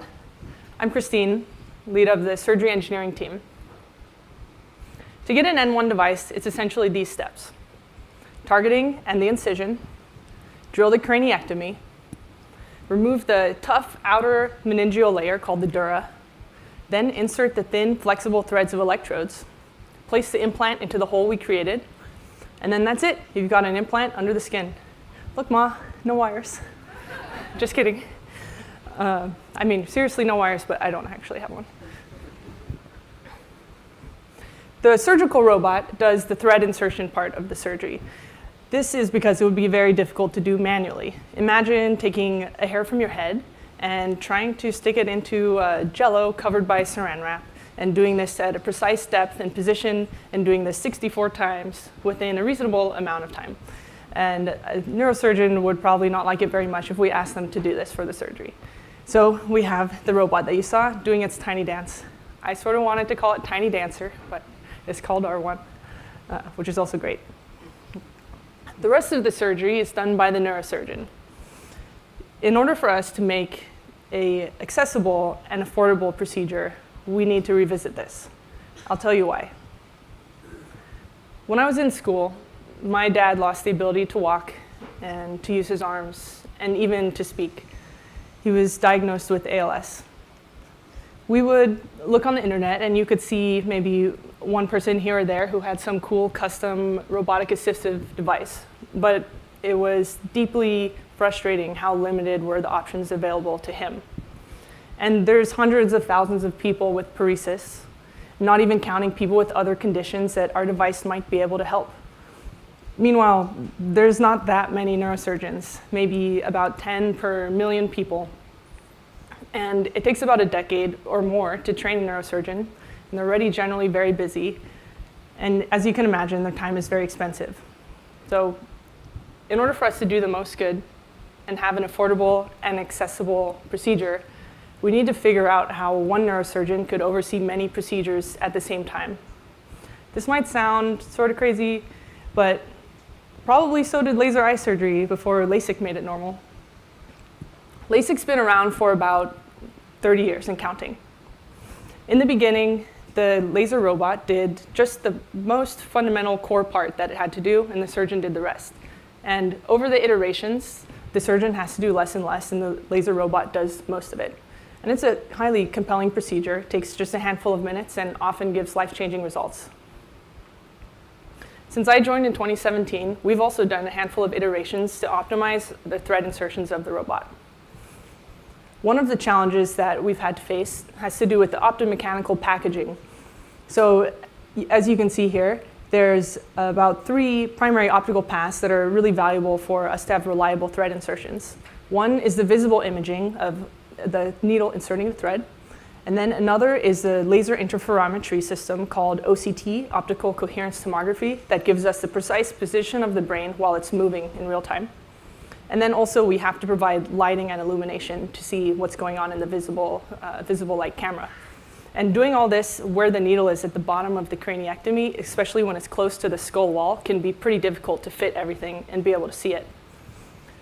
So the way that the team solved this is by putting all 3 of these optical paths into one optical stack using photon magic or polarization, whatever you want to call it.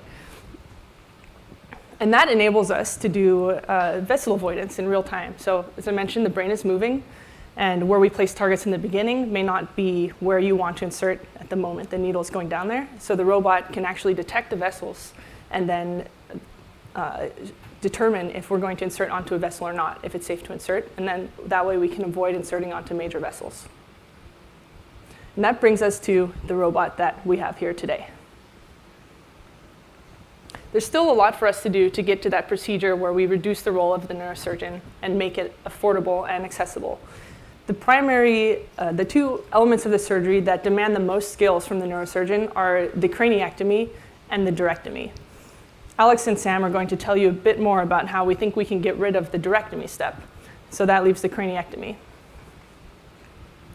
In neurosurgery, if your craniectomy is small enough, you can use a standard tool called a perforator, which makes quick work of this job. But for a larger craniectomy, the surgeon has to rely on their skill in order to accommodate the variability patient to patient in skull thickness, skull hardness. Even within the same patient, in the same craniectomy, you can have different skull thicknesses, for example. In addition, if we can make something that has a very high precision craniectomy, we can open the design space for future ways of mounting the implant to the skull. So I'll show you a few of our prototypes. Ultrasonic cutters, like what's on the screen, and oscillating cutters have the benefit of not cutting soft tissue. You can cut the bone and not the brain. But however, as you can see here, our ultrasonic cutter prototype created quite a bit of heat to cut at the rate that we wanted. So onto the oscillating saw. Here we designed a blade to minimize cut time and also conducted sound and also heating. And as you can see, you can cut through hard things like bone, but not soft things like skin. It's simple and it works. However, if you wanted to cut an arbitrary depth or arbitrary shape, the oscillating saw just won't cut it.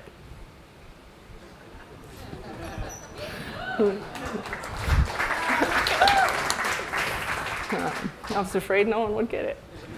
You guys are smart. So there's a time-tested solution for drilling arbitrary shapes, which is a CNC drill. The challenge with us doing this on a person is that we need to make sure it cuts reliably every single time, doesn't cut too deep. And a few ways that we're using feedback to make sure we don't cut through the brain are force feedback and also impedance. And if I could get a volunteer, no, just kidding. Maybe next time.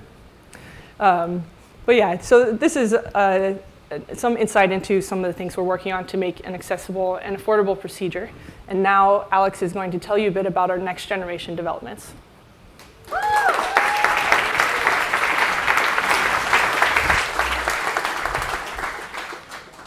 Thanks, Christine. I'm Alex. I'm a mechanical engineer here on the robotics team. Now that we've covered the technology and surgical process for our current device, we'd like to cover some of our next generation development projects. I and the next couple speakers would like to talk about one of those projects, which is enabling device upgradability. You've gotten to hear about the advancements we've made over the past year. We've improved implant robustness, battery and charging performance, Bluetooth usability. Realistically, every new device version is going to be significantly better. It'll be more functional, it'll last longer. We need to keep this new technology accessible for our early adopters. This means that we need a solution to make device upgrade or replacement just as easy as it is to initially install. As many medical device companies have found, this is a challenging problem. The body's healing response doesn't make this easy, so this isn't solved yet. But we've made significant progress towards enabling this that we'd like to cover today. Now, we'll have to start with some background as to what makes device upgrade challenging. And we'll start with the anatomy. Under the skin, you have the skull. Below that, the dura, a tough membrane that separates the bone from the brain. And between the dura and the brain, you have the pia arachnoid complex, a fluid-filled suspension for the brain. To install the device, the surgeon removes a disc of skull and dura to expose the brain surface. The device then replaces the removed material. The challenge is here at this interface.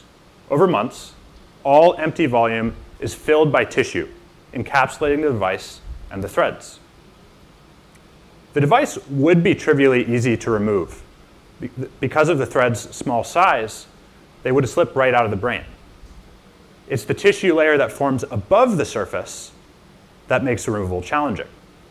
We've built tools in-house to study this response and characterize it, such as histology and micro-CT. In these images, you can see that layer of tissue that has formed above the surface, encapsulating the threads and adhering to the surrounding tissue.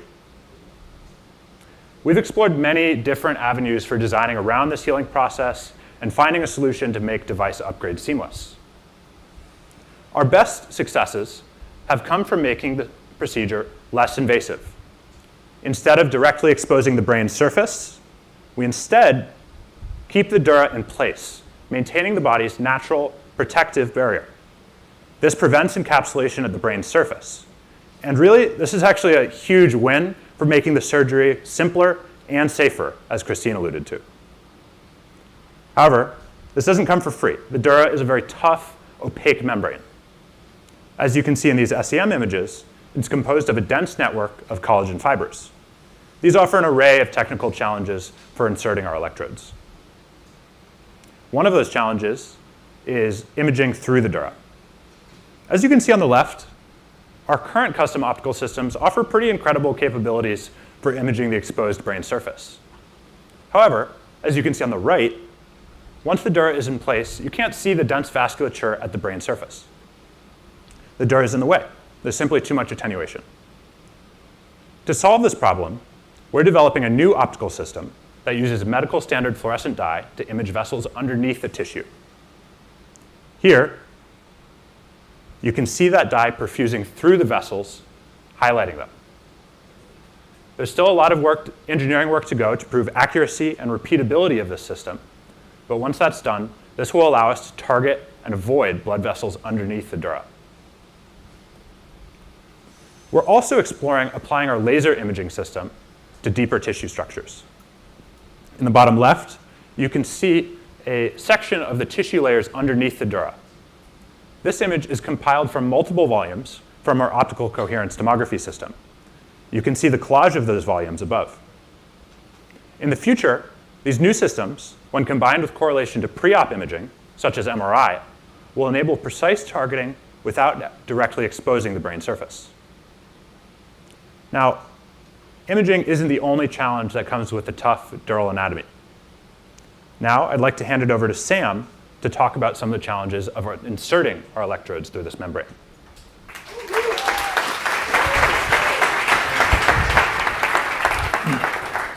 Thanks, Alex. Hey, I'm Sam, and I lead the needle manufacturing and design team. So, as Alex mentioned, the same properties of the dura that make it a good protector of the brain also make it really difficult for us to insert the threads into.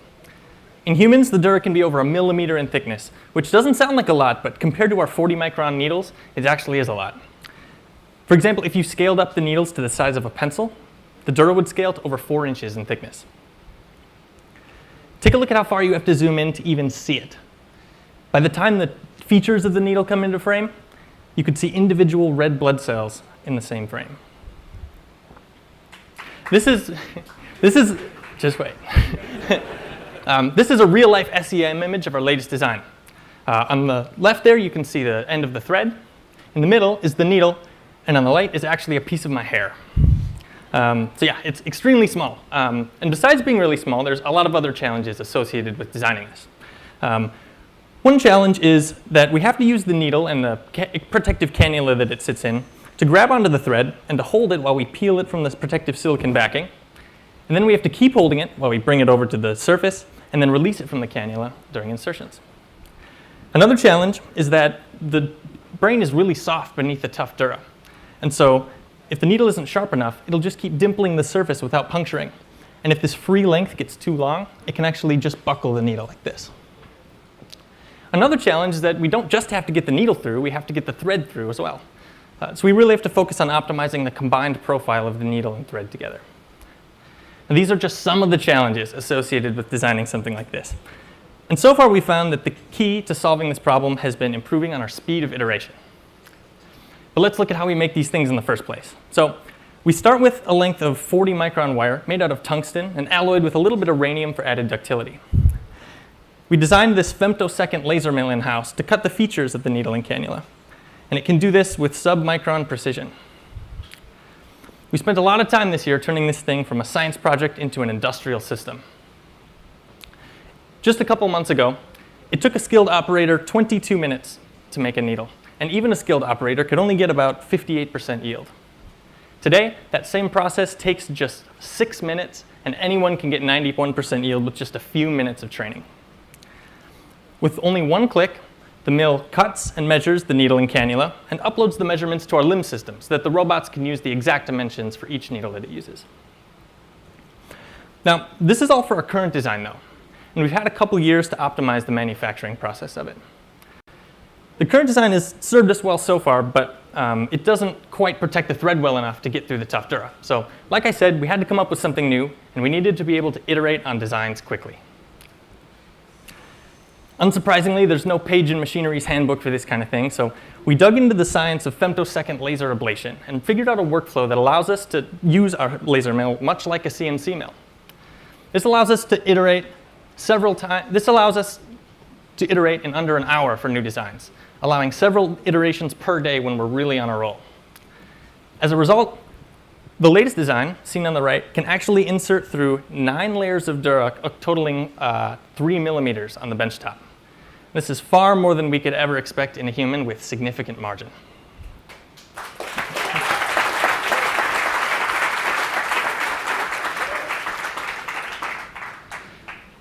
The needle isn't the only part of the puzzle though. As you can imagine, all of these designs here work with different threads. So we need a way to iterate on that as well. And we do this by having our microfabrication process here in-house. This summer, we completely rebuilt our clean room in about 9 weeks, which, among other things, greatly reduced particulate counts, which allows yield and throughput to greatly increase. This, combined with all the other great improvements the microfab team has made, allows us to iterate on new designs in just a matter of days. The last piece of the puzzle, though, is testing. We can come up with as many new designs as we want, but unless we have a way to actually test them in the right conditions, we won't know what to tweak. Or even worse, we'll spend time optimizing for the wrong things. Take this failure mode, for example. A few months ago, we got to the point where we could pretty reliably insert through the dura.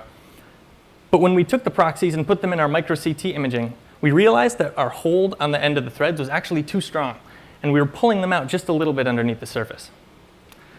By the time we solved the problem, we realized that this issue was very sensitive to the properties of the surrounding material or tissue. We could make a proxy where this never happened, and we could make another proxy where this happened every single time. And this highlights why it's crucial that we spend time making our benchtop tests match tissue as accurately as possible. And I'm going to pass it off to Leslie now, who's going to talk about how we've been doing that. Thanks.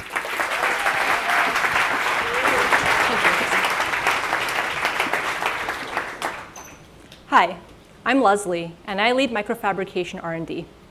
And part of what we're interested in is understanding the biological environment our implant and threads experience once they're fully installed in the body.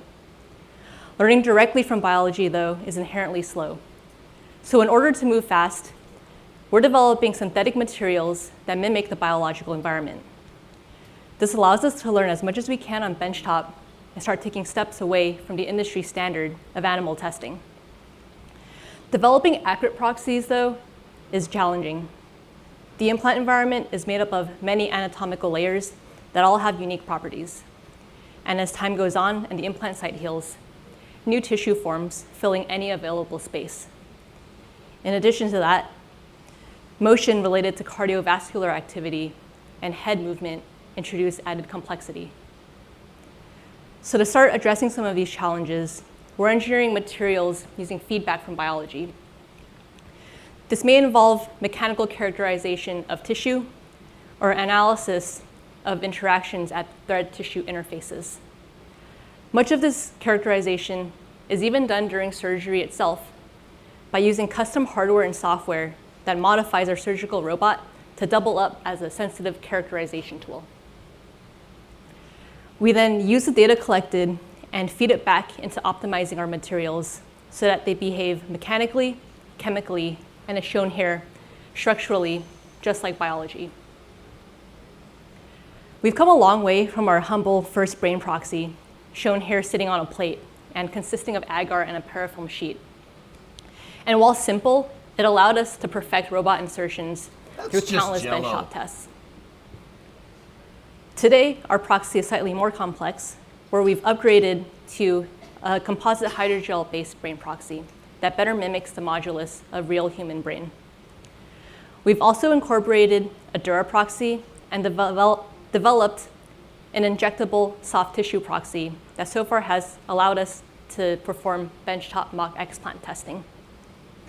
We have a super long wish list for our proxy of the future, but some of those items include a surgery proxy with integrated soft tissue, brain, bone, skin, or even a whole body, a brain proxy that simulates motion, vasculature, and electrophysiological activity, and a biological proxy to test biocompatibility and electrical stimulation.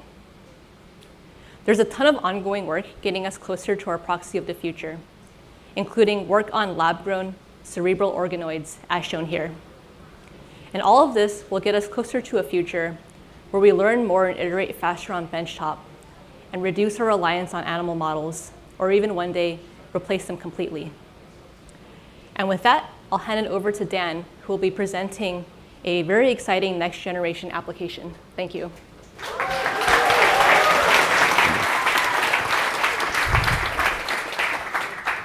Thank you, Leslie. My name's Dan, and I came to work at Neuralink after following a career in visual neuroscience research. I was inspired to join this company because I saw in our device the potential to restore vision to people rendered blind by eye injury or disease. There are a number of particular characteristics of our device that make it uniquely suited to this application. Firstly, as well as being able to record from every channel, we can stimulate neural activity in the brain by injecting current through every channel. This is important because it allows us to bypass the eye and generate a visual image in the brain directly. Secondly, our device can have an enormous number of electrodes. For a visual prosthesis, this is important because the more electrodes you can have, the higher density of an image you can create in the brain. Thirdly, thanks to our robot, we can insert these electrodes deeply into the brain. Now, this is an important thing for a visual prosthesis because the human visual cortex is buried deeply in a fold in the medial face of the brain called the calcarine sulcus. In this image, I've highlighted the calcarine sulcus in red in an MRI. It contains a map of the visual world, the visual field. It's about the surface area equal to a credit card on each side. And if you unfold it and flatten it, you see that the image is inverted, it's upside down. But more interestingly, it's distorted so that the central part of the visual field, the fixation point, is greatly magnified. So for example, if you look at this image of Lincoln, if you look directly into his right eye, everything to the left of that fixation point is directed to your right visual cortex, and everything to the right goes to your left visual cortex. His eye, even though it's very small in the image, is magnified in the brain to occupy nearly a quarter of the surface area of the visual cortex. Over the last half century, visual neuroscientists have developed a profound understanding of visual processing in the brain. What's driven most of this research is recording from single cells in the cortex, usually of macaque monkeys. One of the seminal discoveries was that every cell in the visual cortex represents only a tiny part of the visual field. Your perception is made up of a mosaic of tiny receptive fields, each belonging to a single cell in your visual cortex. So if you record from one of these cells in a monkey, say in this location, you can find a very tiny region of the screen where a light stimulus will cause modulation of that neuron. Another location in visual cortex will have a location elsewhere on the screen, in this case in the lower visual field. These regions are called receptive fields. We've inserted our device into the visual cortex of 2 rhesus monkeys, whose names are Code and Dash. That means we can record activity from their visual cortex generated by their normal home environment as they roam around. But as we all know, monkeys love banana smoothie. That means we can easily teach them to fixate points on a screen and reward them. We can reward them very precisely because we can track the location of their eye using an infrared camera. One of the things this allows us to do is to plot the receptive fields for every neuron that we can record with a single device. Now we do this by showing the animal a movie of random checkerboards whilst he fixates steadily on the screen. Then we take only the frames of the movie that generated a response in the cell and average them all together. This is a technique known as reverse correlation. It's generally used quite widely in visual neuroscience for this purpose. And this is an example of a receptive field plotted with this technique. The central cross is the fixation point, and you can see the little red and blue regions of excitatory and inhibitory receptive field. These regions give cortical cells some of their characteristic properties. So we can record all the receptive fields from all the electrodes at the same time. And if we take all these receptive fields and accumulate them together, overlap them, and place them on a computer monitor for scale at a typical viewing distance, you begin to get an idea of how much of the visual field we can cover with this preliminary device. Many of the receptive fields are close to the fovea, close to the fixation point. That's partly due to the magnification that I talked about of the fovea. But there's also a scattering of fields in the periphery. These are from recording sites deeper in the brain in the calcarine sulcus.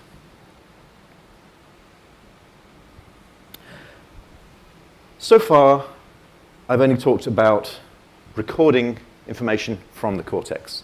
But to produce a visual prosthesis, we need to stimulate.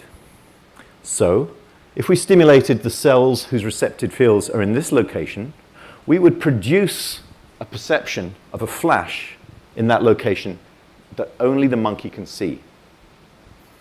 How do we know that the monkey sees it? How do we know what it looks like? Well, unfortunately, we can't ask them what they see, but we can train them to tell us something about that phosphene.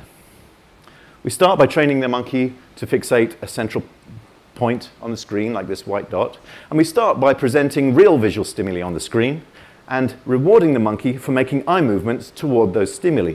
So here we flash a white dot, and the monkey makes an eye movement towards it, symbolized by the green arrow.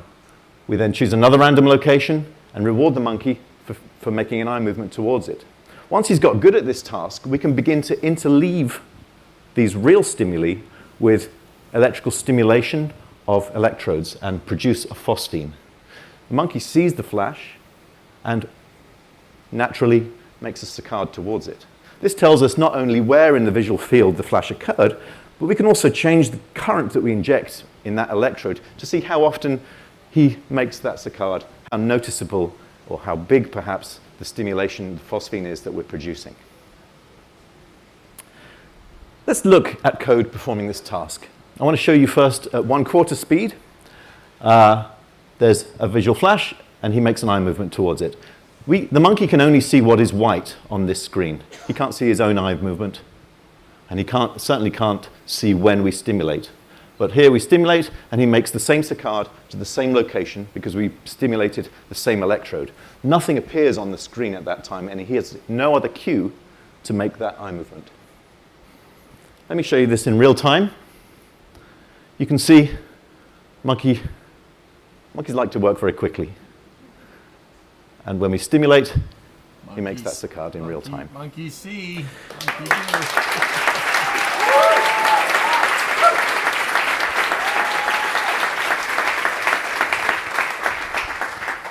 And looks like he's had enough. So what I've shown you is a way to produce a phosphine in the visual field.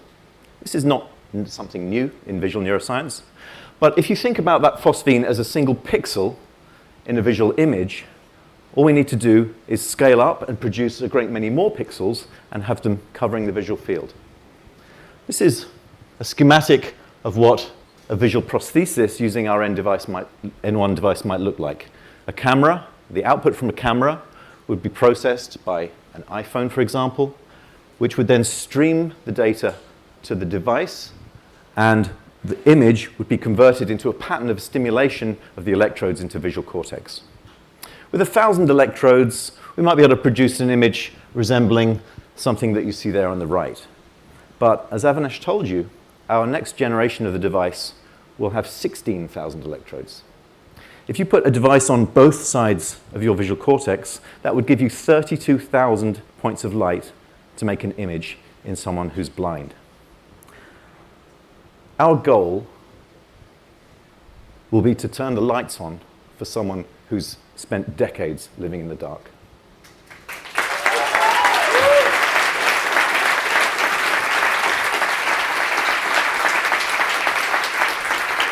Thanks very much. I'll pass you over to Joey, who's now going to talk about another very exciting application of our device. Thank you, Dan. So my name is Joey. I'm a neuroengineer, and I'm the head for the next-gen team at Neuralink.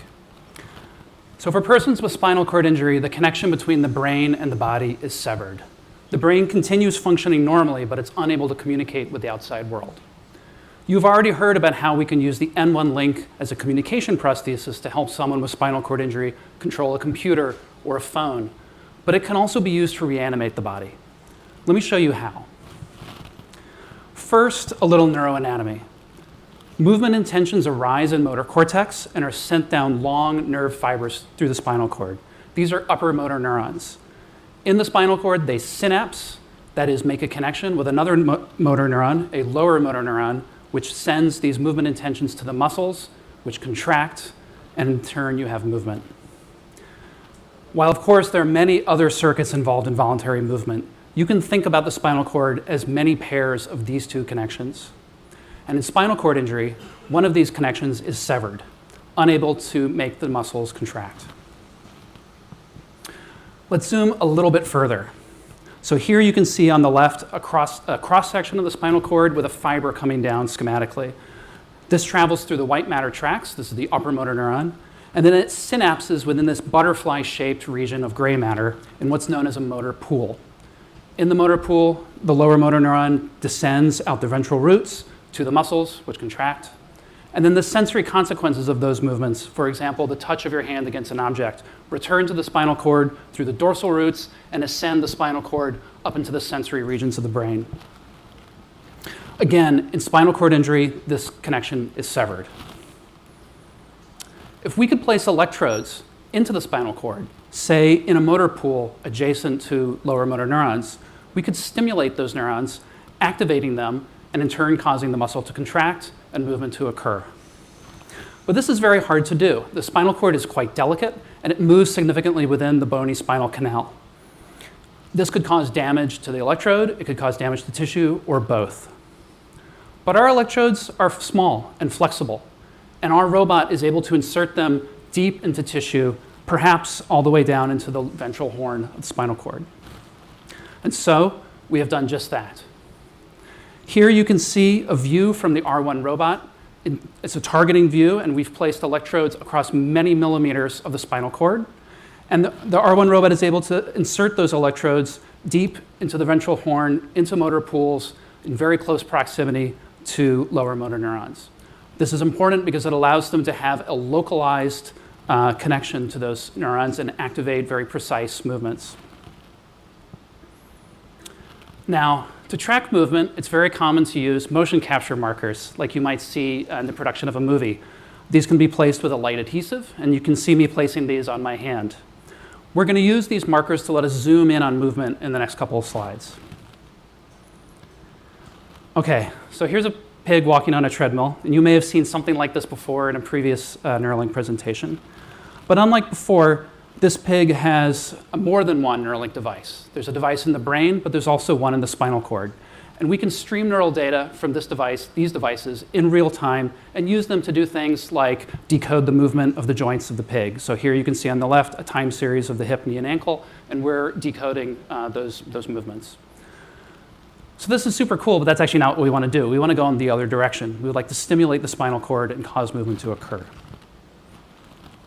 Okay, so let's do that. So here's a pig, a happy and healthy pig doing what pigs like to do, which is root around for food and snacks. And as you'll see on the floor, there's a blue square. This is a voluntary engagement zone where the pig places itself, indicating that it's comfortable to receive stimulation. When it's in the zone, we stimulate, and if the pig leaves the zone, we'll stop stimulating. And as before, you can see we're able to track the position of the joints and also stream neural data as well.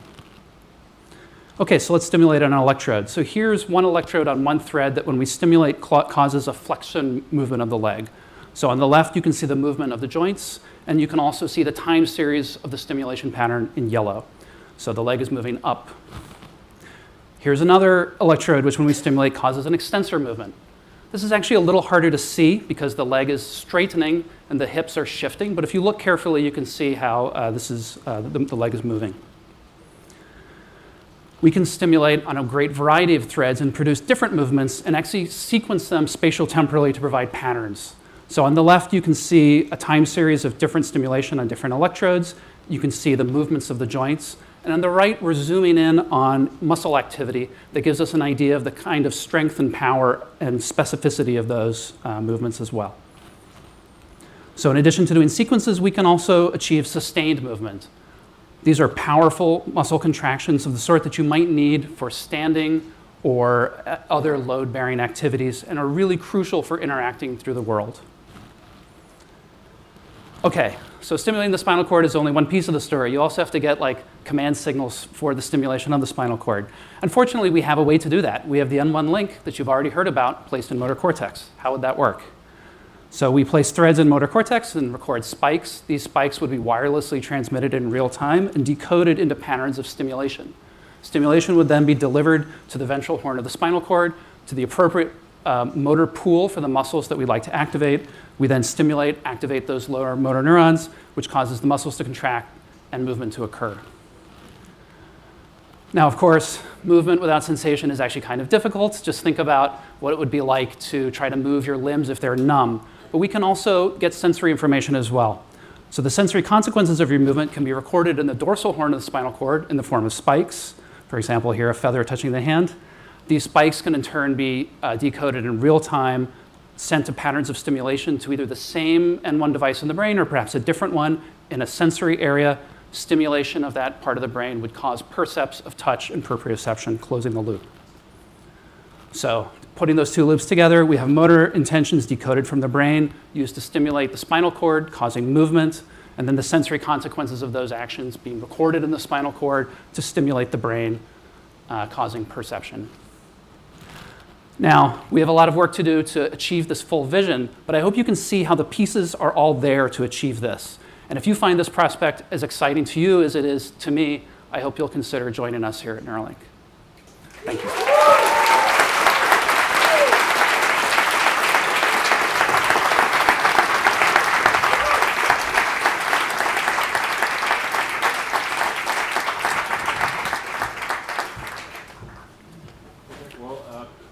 We'll bring the team on, and then we'll do some Q&A.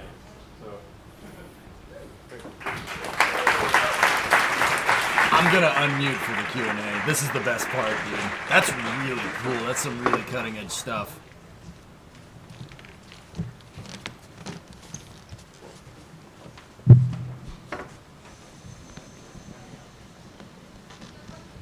Yeah, if anybody has questions in the audience, Logan.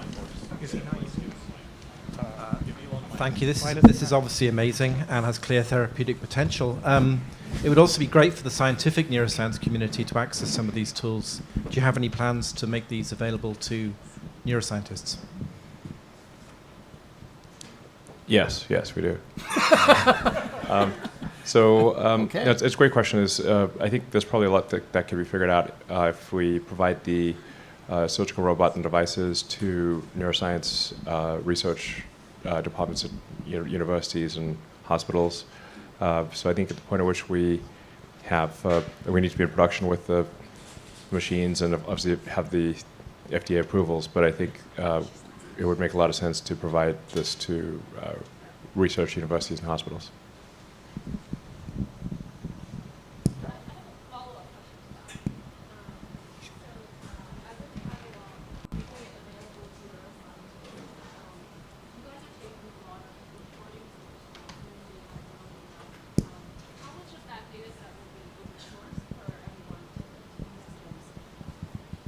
The question is, of the data that we...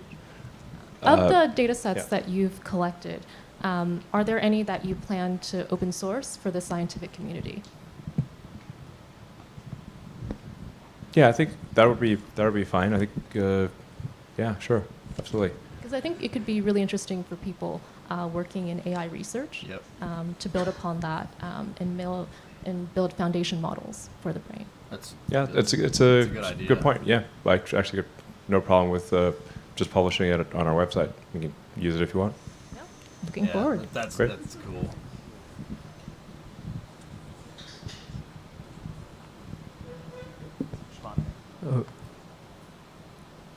You go. Thank you. So thank you for the very wonderful presentation. So I have one question. So as we know, for implantable electrode, either for stimulation or recording, after we implant the electrode, the scar tissue will grow around the electrode, and especially for recording, the signal we get will become smaller and smaller after long-term implant. How do you solve this issue? By not penetrating the dura. He answered that already. For context, I'm Zach. I lead the microfabrication team on brain interfaces. I don't think we can solve it specifically, but one advantage we have is both the flexibility and the small size of our threads to try to limit that scar tissue and that damage. And some future work that we have started working on, that we'll continue working on, is pushing the size of the threads down. Just to try to limit the immune response and really limit that scar tissue growth. Actually, I want to follow up. So, do you think it will be helpful to actually load some drug on the surface of your electrode, or some other way? Well, I think like maybe the question is like what sort of signal degradation have we seen over time, and basically does it work a year later? Does it work 2 years later? It does. So, yeah. Yeah, so that's a good point. So in terms of thread longevity specifically, really the gold standard that we can use to assess is the data we have from our animal participants. And so for that, I'm not sure if it was mentioned before, but the longest data we have right now is for an animal participant who went 600 days with useful functioning channels where we were doing something useful with the signals for BCI.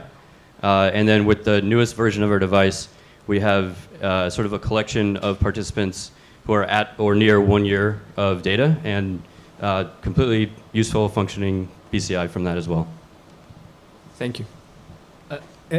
If I may add one more thing. So you mentioned potentially having drugs to kind of reduce inflammation. So one of the things that we are actually actively working on is having some sort of biological coating to either reduce inflammation or make them slippery. So you mentioned, you heard from the presentation that one of the challenges that we have is removing the threads from these neomembrane tissue that are formed after implantation. So there are programs like that where we're really looking at kind of incorporating some of the learnings from biology and these coatings into our threads so that we can hopefully reduce inflammation as well as make it easier to extract. We're also continuing to reduce the size of the electrode. So when the electrode gets really small, there's the sort of inflammation response or scar tissue becomes minuscule. So it's like a very tiny electrode the body basically ignores. This is really impressive. Congrats to the whole team. So as you of course know, one of the problems with current electrodes is they're rigid and they move around, so you have these neural non-stationarities. And I think many of us had hoped that with these very thin threads, they would maybe move more with the brain and you wouldn't see that. But from the data you showed over many hundreds of days, there was a lot of variability. So can you speak to how much do they move, and do you have any idea of why does it move? Can you stop it from moving? How stable are the signals hour to hour and day to day? Interesting. Hi, I'm Bliss. I'm one of the leads of the software groups in the brain interfaces team. In the particular plot you were mentioning before, what we were showing was the average firing rate recorded per day on a particular channel. It's, as you well know, pretty complicated to understand if you're recording from the exact same neuron day after day after day. It could be, for example, that you're actually picking up a different neuron day to day, and that's why you get the change in firing rate. Yep. We don't think this is at least the majority cause of the situation here. The reason is that if you look at sort of the spike shapes day to day, even when the average firing rate is shifting a lot, you still see sort of stable spike shapes. That's obviously not a fully bulletproof story, but at least gives some confidence that it's not actually different neurons you're picking up. However, there still is very much a chance that that could be the case in at least some part of the robustness non-stationarity story. Yeah. Cool. Thanks. Yep. Thanks for the question. Yeah. To be clear, that this electrode position is actually fairly stable. Because you've got these very tiny, basically very tiny wires with there's some play like you've got the device attached to the skull rigidly, but then you've got this long sort of tiny wire with kind of a coiled section. So it does tend to basically stay in the same place. Yep. He's talking we also about ask for questions on Neuralink's Twitter, so we'll be interleaving some of those. Supe wants to ask, what could Neuralink help people with that most people don't realize? What could it help people with most? Well, I mean, so once you're in there, there's a lot you could do. You can obviously measure temperature, so you could do very early detection of a fever. You can measure pressure. I think you probably detect that at the very beginnings of a stroke, because you can see sort of like electrical signals starting to go sort of haywire. So there's actually probably a lot of just general health monitoring that you could do once you're in there, and with very simple sensors. If your garage door opener is Bluetooth, you could. Yeah, Hi. I'm not kidding. You guys all did a great job of distilling a lot of complex engineering and science and making it wonderfully clear. So, great job. I wanted to ask a little bit about the stimulation, I guess, for the phosphines and for the evoked movement.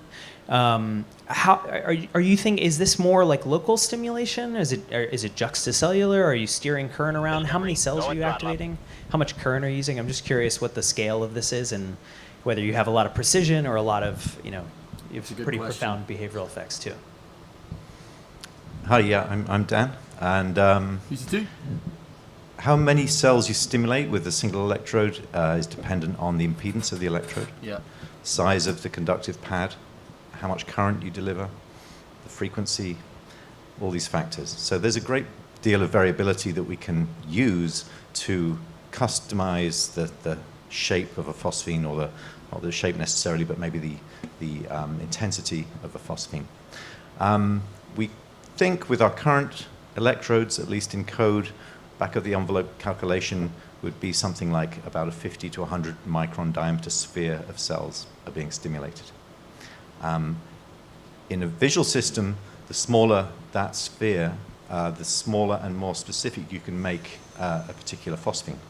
Basically, the smaller the pixel in the image you can produce. So there's plenty of scope for customization of that. There's actually also, it's possible to get to a much higher effective pixel count by controlling the field, electric field, between the electrodes. So it's not necessarily, it's not a one-to-one relationship. You could actually dynamically adjust the field and simulate have a very high neuron to electrode ratio. So try to could you get maybe 10 to 1, 100 to 1 potentially. So that's pretty freaking good, man. That's pretty good. Basically, can you see normally? I think people would want to know that, and I think that is one of the possible outcomes.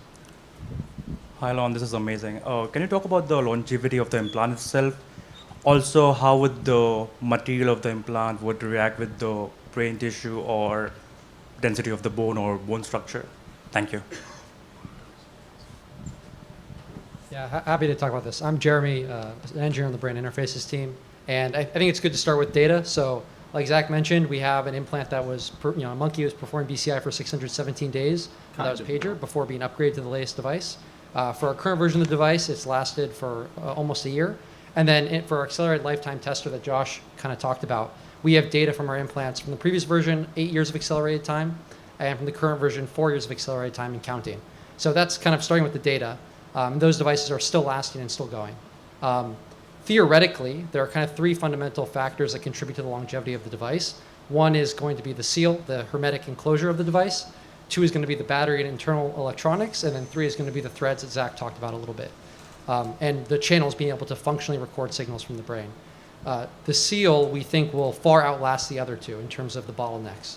So the seal, just theoretically, I think Josh mentioned that it is a thermoplastic polymer material. So there's going to be a very small amount of moisture that diffuses through it over time. And we think that will last 20 plus years easily in terms of just that property. And like I said, we have not seen our seals fail with our current version of the device yet. So we haven't really pushed the limits here. For the battery and internal electronics, that's really based on usage and how much runtime you want. And we are working currently on getting data to project out even farther. But right now, we believe that we can achieve 80% runtime at the 3-year time point, which would be about 3.5 hours for a 4-hour runtime. But we're, like Avinash mentioned, we're doubling that very soon and quadrupling as well. We have plans to do that. So the internal electronics really aren't the bottleneck either. And so really we're attacking the threads themselves and longevity of those channels that Zach can kind of talk about some of the improvements that we're doing to increase that longevity. Thanks. Yeah, so as sort of mentioned before, we don't necessarily have an endpoint, as Jeremy said, for the testing of the threads. That being said, we are focusing on longevity because we think this is an important issue to solve. So one thing that we're doing in parallel with the current device is aggressively pursuing amorphous silicon carbide insulation of the threads, which we believe will take us well beyond 5 years of longevity, but of course still to be tested. And in parallel with that, we're just starting to look at atomic layer deposition, which we think could even push the longevity of the threads much further, and deposit very thin layers to keep the flexibility of the threads and that advantage there. Along with that, we're also, of course, having to design and validate very robust benchtop testing to model really in vivo conditions and look at channel degradation. So that's what we're looking at for longevity of the threads. And then I think you asked about biocomp. And I think for biocomp, essentially all the materials we're using right now, I can say are at least biostable, and we send out testing for biocompatibility very often. And essentially what we're doing is we're using, in many cases, known materials from literature that academic labs have already started to look at and sort of jumping on that and using that as a starting point. Thanks for answering that. Cool. So we have another question from Twitter. This is from David, and he asked the team, what are the biggest lessons you learned since the previous presentation? It's been about 2 years. I'm sure there was a lot of engineering done. So yeah, anyone want to answer what we learned in the last 2 years? Wasn't it? So one thing that we've learned in the last couple of years is just how much the brain moves on the human scale compared to, when you start small, when you make brain proxies, and a lot of research starts with rodents, the brain does not move that much. And when you get a human, and the brain can move like hundreds of microns or more. And when our threads and needles are so small, that motion, when you zoom in, looks like a mile. Cool. I think to add to that, one thing is how, I guess, dynamic the implant environment actually is. So we've talked about like when the implant site heals, scar or new tissue might grow and fill in the space. And that'll affect like how our threads might interact in that space. So that's why we've emphasized so heavily the importance of designing accurate proxies. So instead of having to wait months for an implant site to heal, you can hopefully learn that information in hours. I'm Alex on the robotics team. I think one of the things we've definitely learned within the engineering teams is the importance of really continuous validation and testing, where we're building, say, motion systems that are precise to single-digit microns. We need validation and test systems that we trust even more than that to prove that they work reliably. Yep. And putting just as much focus into those validation and test systems and designing those alongside our products, I think is one thing we've definitely learned.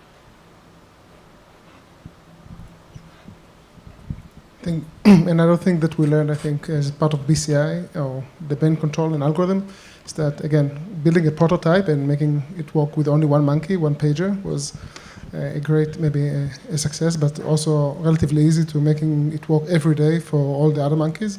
So actually making it a product is something that it's not easy, but we are learning how to do it.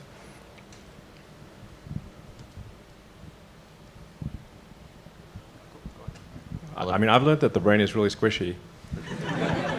Like way squishier than you think. It's not like, cauliflower or broccoli or something like that. It's more like a water balloon. And then it's moving in your skull like a lot. So you got a squishy water balloon in a coconut. Is maybe a good way to think of it. Could it be carried by a swallow, though? Hello. Given Bluetooth's bandwidth limitations, have you considered other technologies for wireless communication? Hey, yeah, I can take the first part of this question, and then I'll let Matt answer the second part of it. It's a great question, especially as you think about how to increase and scale the number of channels that we want to record from. This becomes increasingly a bottleneck for the kinds of work that we want to do. We're thinking about this in a couple ways. One is just directly improving the underlying radio interfaces, and I'll let Matt talk about that in a second. The other way we're thinking about this is how can you be more efficient with the data you send off the implant. And I think the first version of that is compression. So just taking your data, looking at the characteristics of it, find out a way to represent it more efficiently, and just send off that compressed stream. So for reference, right now, our Bluetooth bandwidth is around 150 kilobytes per second. The compressed stream of data that we send off the implant is around 50 kilobytes per second. So we're doing fairly well there so far. But when you start thinking about 16,000 channel devices, that won't get you all the way there. So some other things that can help on the compression side are to actually just send out the output of the machine learning model rather than the input required to actually run it. So one thing we've been trying in the background here is called decode on head, which is essentially taking the machine learning models that right now we're running on MacBooks that our monkeys are gaming on, and moving those to actually run on the implant. And this is like a super cool engineering problem. If you want to talk about how to make complex neural networks run on what is the equivalent of a garage door opener, come talk to me. It's fun. Yeah, so that's another way to solve this problem, is to basically do the computationally intensive work to just get the raw signal that you actually care to use to control something, and then send that thing out of the implant. On the radio side, I'll hand it over to Matt. Yes, so to answer your question, we are looking at other radio technologies. One in particular is 500 megahertz band with ultra-wideband at a couple different frequencies. So this has an advantage in terms of the bit rate that you can achieve. It's on the order of 6 to 8 to 10 megabit. There's also a latency improvement that's quite substantial. And there's also another wireless technology that we're looking at W-band.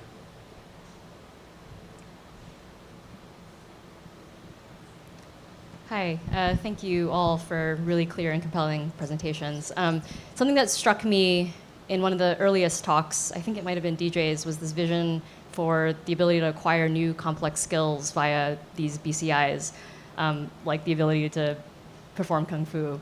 And that reflects the fact that the brain is fundamentally a learning machine. And yet,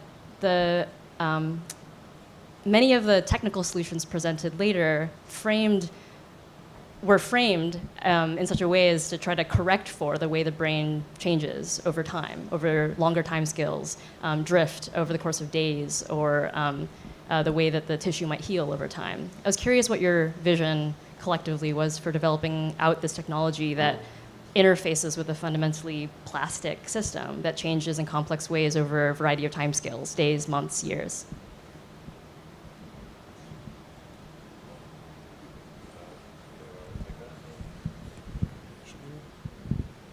Yeah, it's a tough question. Yeah, I think it will be kind of maybe bidirectional learning in some way. In there are some time scales that might fix our algorithms, and we prefer to have like more stable kind of performance. But of course, if over time the person and the brain will learn how to use better the BCI, we'll need to update our models. So there will be kind of an interactive kind of relationship in some way. To learn even new tasks, this probably will be something over time we'll need to learn what a person kind of learn how to interact with the computer, and then build the appropriate interface, the UX, and also the UI, and build algorithms that will help him to control what we want. Just one thing I'd like to add on to what Nir said. Yeah, it actually is an advantage in some ways that the brain is plastic and learns, and that can help us because we actually have to do less work, and the human in the loop will actually learn how to use our device better. But one of the advantages of our particular approach and device is that we are trying to do an extremely high channel count device, so we can uniformly distribute electrodes over a functional region, and then it doesn't matter so much whether things move or shift over time. We can offload that to software. And so we can build algorithms that change over time as well. And so both those things are actually, I think, advantages to our particular approach. We have another question from Twitter. Juan wants to know, what career path do you suggest for somebody that is just getting out of high school if they want to work at Neuralink in the future? Well, it's really any of the skills that we described. We're developing new chips, there's material science, there's software, obviously, animal care. I mean, it's really all the things that we listed in the Neuralink /careers. That'd be a good guide. Yeah, I'm actually very fond of saying, when you flip through any college booklets and look through all the majors, I think you can point to every single one of those majors, and there's someone at this company who either is an expert or have majored in that. So it really is truly multidisciplinary endeavor. And I think just focus on whatever you're passionate about or whatever you're talented at, and then just pursue that as deeply as you can, and then there's definitely going to be a place for you in building neural interfaces. Hey.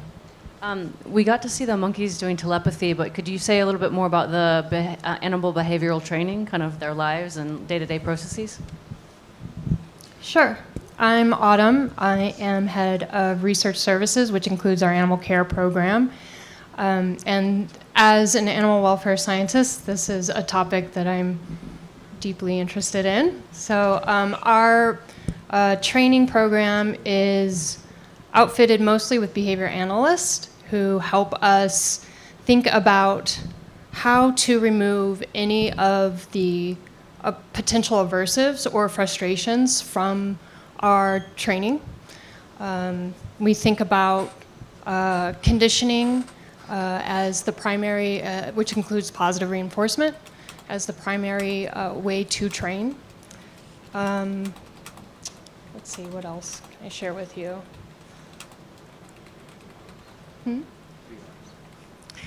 Yeah, I mean, that may not be part of the behavioral training itself, but we think of animal welfare assessment in the framework of the 3 R's, which is refinement, replacement, and reduction. And so when we think about refinement, behavioral training does apply in that way, and where we want to remove, specifically in research, restraint is one of the things we make a very top goal to remove. So you saw a lot of videos today where animals were walking up to their stations because we worked really hard to remove any requirement to restrain the animal. Anything else? Yeah, if I to add can to that? just, Yeah. well, just on top of the last point you said, just as an engineer here, one of the things that is really inspiring and really cool about this place is that we do get to work on a lot of technological innovations that directly translate to greater independence for the animals when they're engaging in these tasks. So as you saw, monkeys charge just by voluntarily walking up to a branch. They play games in their home habitat with a laptop computer voluntarily. And the fully implantable, fully wireless device, the inductive charger, all these things enable that kind of experience. And so this is one of the very cool parts about working here is we do get to innovate on things like that. Definitely helps to work with a group of engineers who can really make cool stuff for monkeys to be able to do easier behavioral training. Yeah, so I guess to answer the previous question about what you can study to be part of Neuralink, I guess monkey engineering you can add to that. Monkey business. Monkey business. Hello. Oh, it's on. My question is on upgradability, which you guys mentioned quite a bit. So in that procedure, I imagine there's some kind of explant procedure, and then you're going to put in a new set of implants. So could you talk about the damage possible, if any, tissue damage from the explant procedure? How long you have to wait? Do you implant in the same areas? And what's your brain scanning for the implant procedure in terms of upgrading it? I don't know how many questions I can ask, but I have one more after this too. So I can start to speak to some of those. So I work a lot on upgradability and those explant processes and designing those to be better. The goal that we're working towards is that, as I mentioned in the presentation, it's really just as easy to upgrade an implant as it is to initially install. We didn't show many of those explant examples today, but we've come pretty close to just popping out an implant and reinstalling another one in the exact same location. Definitely the goal we are installing the implant in primary motor cortex, which is a valuable area for interacting with a device like this. And so the goal is to implant in the same location. Maybe if you expand out to other applications, then you'd be interested in moving somewhere else. But we definitely want to be able to insert into the same area. In terms of damage, I think that the damage that we care most about is damage within the brain. And what we've found, and we talked about that challenge of the tissue layer on top of the brain, and I think we're well on our way towards figuring that out. But because of the thread's small size, the sort of scar capsule within the brain is so minimal that they are actually removed quite easily. And so we see useful signals even on the second or third time that you've placed an implant. Huh. And I think some of our BCI folks can probably speak to that. We do have monkey participants working with their second devices and really making use of those.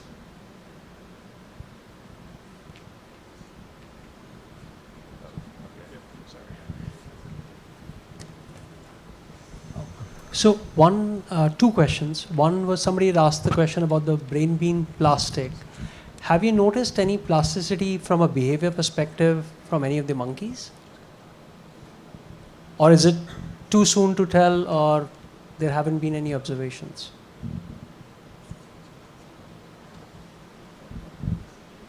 from the monkey behavior, we see that it takes them a while to learn how to, of course, to train on the task, but also when they are reimplanted. It's relatively quickly for them to ramp up and get to a high performance of brain control.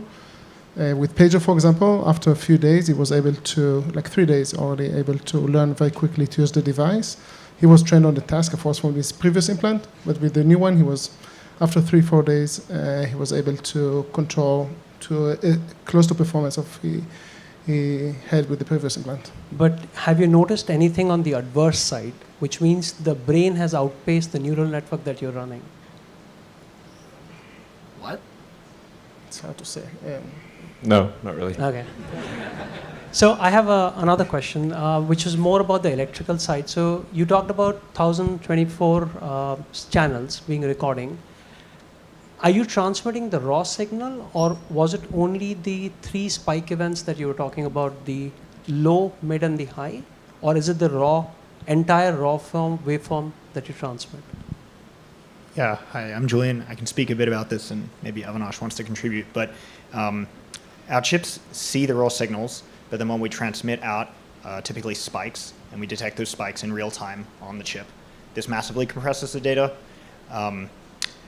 I guess, yeah, we're making improvements to that, but we can request raw samples. Sometimes we also process particular statistics or other data directly on the chip and then send out the calculated values. So there are many ways to sort of play with the data.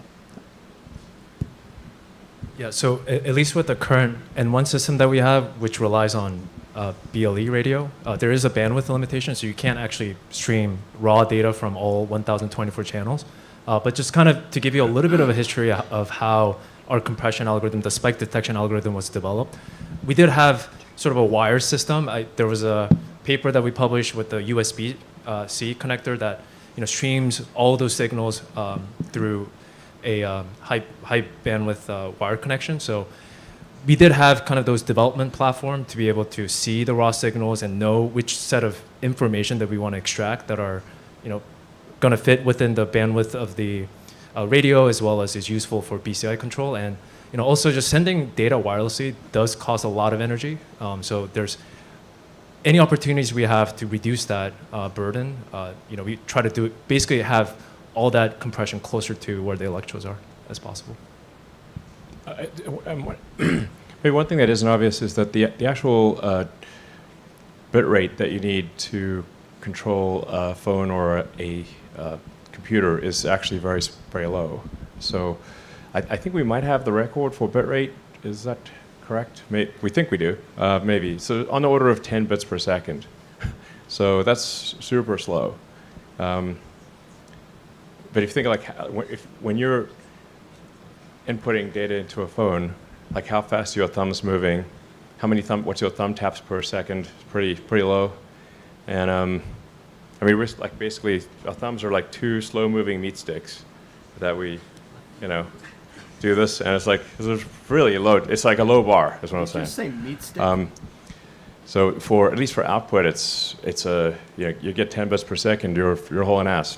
And that's you don't need Bluetooth anything for you. So you could practically send it out with beeps and bops, So it's not. If you're going like high bandwidth visual, now you're maybe going to megabit plus, but it's still really well within Bluetooth. But anyway, it's just that is what I'm saying is that's not a constraint, the data rate. One of the sort of like maybe notable item which we talked about in the presentation, but we think we can probably solve for doing the implant without cutting the dura. We can just do basically a bunch of holes through the dura, which is like the dura is like the big thick orange rindy thing that contains that's up against the skull. If you don't pierce the dura, if you don't cut the dura away, and instead you have a bunch of tiny holes and insert the electrodes through the tiny holes into the brain, then the recovery time is ridiculously fast. You're not really losing much in the way of cerebrospinal fluid. You could in theory, this could be like the whole thing could be a 10-minute operation, like LASIK. Like, it's fast. It's not like a big laborious thing. It's super fast.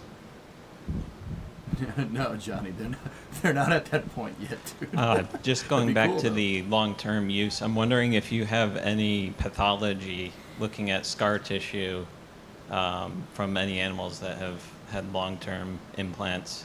And along that lines, it seems like there might be a little bit of a gap between use in medical conditions and healthy individuals from a safety perspective.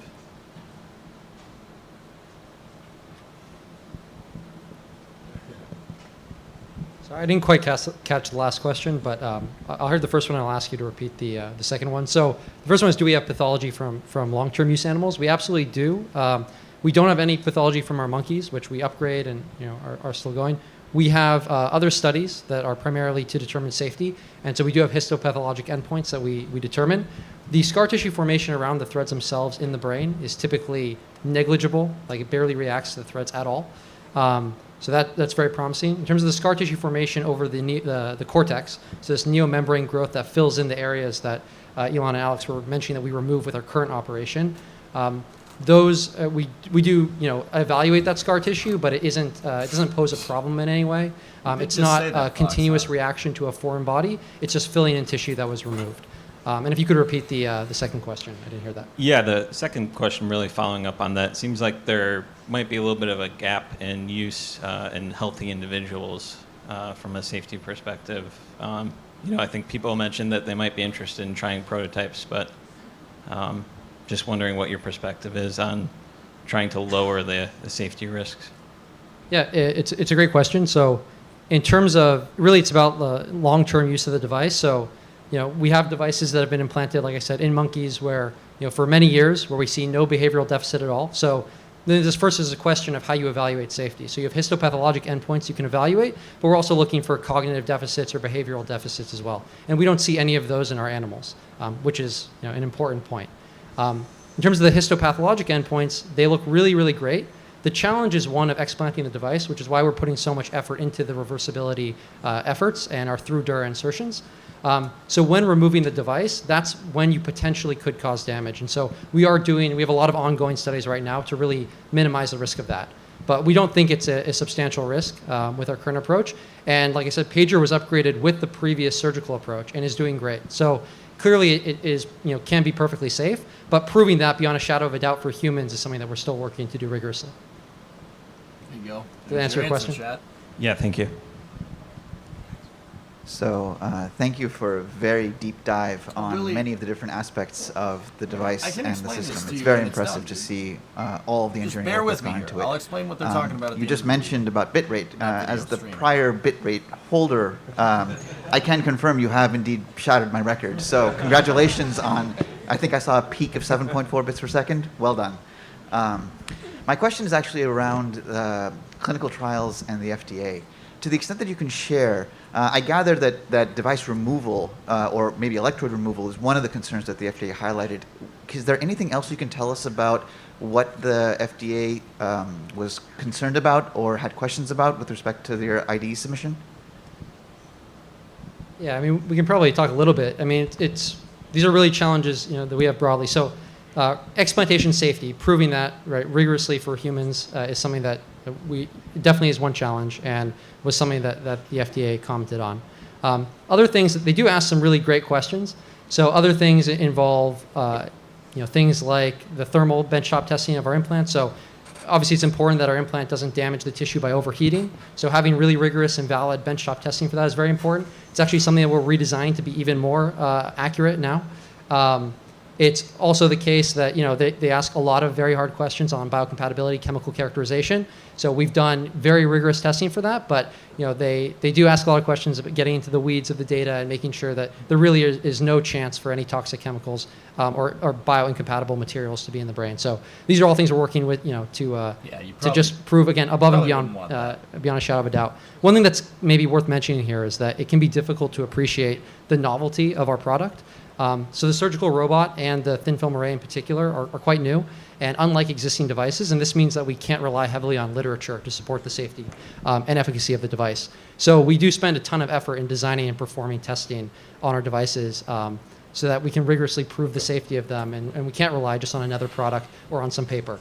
And that's something that we're not willing to compromise for our first human participant, and working very hard to do. I think if you ask a question like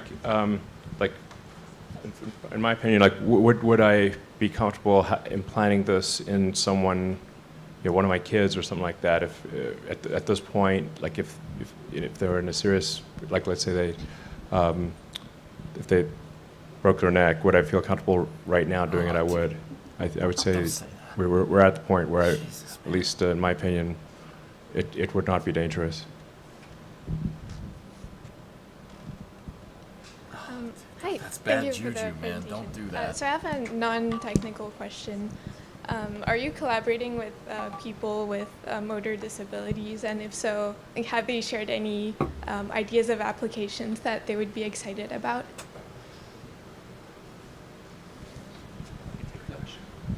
I can take the first part of this. I'm not the best person to speak to this, to be honest, but there is a consumer advisory board we have made up of a number of people that have various conditions, including tetraplegia, and they give advice to us on a number of topics.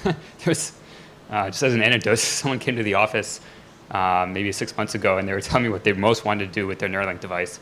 And there were two things that they said. Oh, no. One was they wanted to be able to trade stocks day to day, to be able to beat their brother. And the second one was they wanted to be able to play shooter games. So I think what was most shocking to me about that encounter was the normalcy of that. And I found that conversation truly inspiring. So you know who you are, the person who came and talked to me. Have a great day. Yeah. Pretty sure people in chat asked that already today. Day trader implant, let's Yeah, go. Something that's we've talked about, but is maybe should be reemphasized. We are doing we're building up a production system for the devices. So we're bringing out the production line, making large numbers of devices. We want to make thousands, ultimately tens of thousands, then millions of devices. So the progress at first, particularly as it applies to humans, will seem perhaps agonizingly slow, but we're doing all of the things necessary to bring it to scale in parallel. So in theory, it should progress should be exponential. Okay, so thank you. That was a very cool presentation. So one of the stated goals was recording from everywhere in the brain, being able to record from and perturb any location. So it seems like currently it's all cortical. And I'm curious, with the current device, is there any sort of long-term goal or idea as to extending it into going deeper in the brain? I mean, for neuropsychiatric disorders, for memory, all of these things are much deeper, several centimeters. So I'm wondering, what's the time scale, if you were to give a very rough estimate, of when I can expect to see a Neuralink product that goes that deep? That's yeah, a good so, I mean, the fundamentals of the device in the skull will stay essentially the same, because as I said earlier, the device in the skull is very much like a smartwatch. Essentially, it's a battery, radio, inductive charger, computer, and then you've got the little wires. And so you need to make the wires longer, and you'd have to have a deeper insertion needle for the robot, but this really is intended to be a generalized I/O device. So apart from the tiny wires being longer and the surgical robot needing a longer needle, in theory, you should be able to go anywhere. Because it seems to me that part of the robot is trying to detect where the blood vessels are and then avoid them, correct? Would that be possible at that scale? I mean, certainly not just visually, but maybe there's some other way of detecting it. Is that a current goal, and do you expect that within, I suppose, the next decade? Definitely, yes. I'm Ian. I run the robotics and surgery engineering team here. Of the three axes that DJ mentioned, one of them is, access to more areas of the brain. So the robot team thinks about this a ton in terms of what sensors do you need to essentially go past the surface. And so in this case, you're right that right now we can really only see down the maximum about 1 millimeter. I think within the team, there's questions of what's best to use next, but like ultrasound and photoacoustic tomography are two that come to mind as things that can get centimeters deep, essentially. But it's a super interesting problem. You sort of need deep imaging and some ability to steer to at least avoid large vasculature deep down. Oh man, dude, that's so complicated. Or if we can make our needles and threads small enough in a way that we can still be precise and accurate at a deep depth, then maybe you don't cause a bleed if you hit a vessel. Yeah, I think that's really the ideal situation. If the threads are really tiny, they can actually go through a blood vessel, and it's okay if they're tiny enough. Wow. So we wouldn't need the blood vessel imaging in that They case. did for Fuji, yeah. I actually am slightly optimistic that is achievable. And Matt could probably speak more into this, but with DBS currently, it's kind of just like send it. Yeah, the current approach involves a wire that you blindly pass in that's massive compared to our threads, orders of magnitude bigger. And so that's a low bar for us to clear as well. I guess people don't realize, like, for the deep brain simulation, just how big the hole is. It's what is it, like? I mean, how basically, in current deep brain simulation, how much of a borehole is drilled in the brain? Yeah, you're drilling a 14 millimeter burr hole and then passing a 2 millimeter wire, 6 centimeters, 8 centimeters deep into the brain. So That's all huge. blindly, hoping that you don't hit a blood vessel, telling the patient up front, this might be good for you, and there's a 1% chance your brain is going to bleed in a way we can't control. So That is current technology that is happening right now. So doing better than that is, we can definitely do way better than that. There's no problem. Our needle's 40 microns in diameter. Yeah, exactly. 40 microns is very small.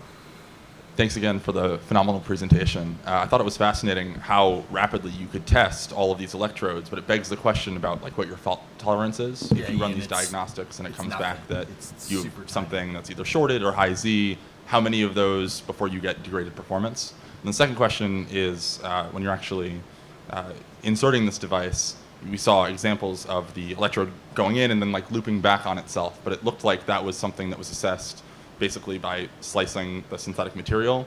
I'm curious what you're doing to validate the insertion of all these electrodes sort of in No. vivo. How do we know that that's not happening on GG. an actual patient? A hair is 300 microns. Yeah, I can answer that the second one. So like I mentioned, we can, so we weren't actually sectioning in that case. We have a really cool micro CT. It's essentially like a CT scanner. So that's just an intact proxy that we put in this machine, and we can, take a picture all the way through it. And like I mentioned before, we can make a proxy where it happens, that looping back happens every single time, and then we can make one where it never happens. And we've pinpointed roughly now where actual tissue falls in there. And so our current plan for validating and confirming that is making proxies where it happens really easily, much worse case than any tissue could possibly be, and then designing it such that it never happens in that scenario. And that'll give us doing that enough times and with a weak enough proxy, that'll give us the confidence that this isn't actually happening. And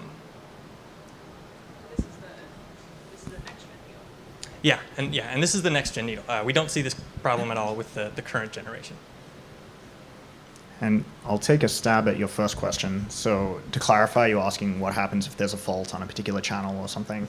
Yeah, that's correct. Yeah. So the nominal scenario is that basically the impedance will stabilize pretty quickly within the brain, and even at that level we can record great signals, we see lots of spikes, and we can use that for BCI. Because we have so many channels, like 1,000 now, 16,000 later, we can actually run our models with far less channels than we actually have. So it doesn't matter if one channel dies here or there, we can still do really good decode. I'm not sure if we have official numbers on how many channels we need, but it's we have an order of magnitude more. And the more we have, the better, but we can already do a lot with what we have. Maybe just one or two more questions.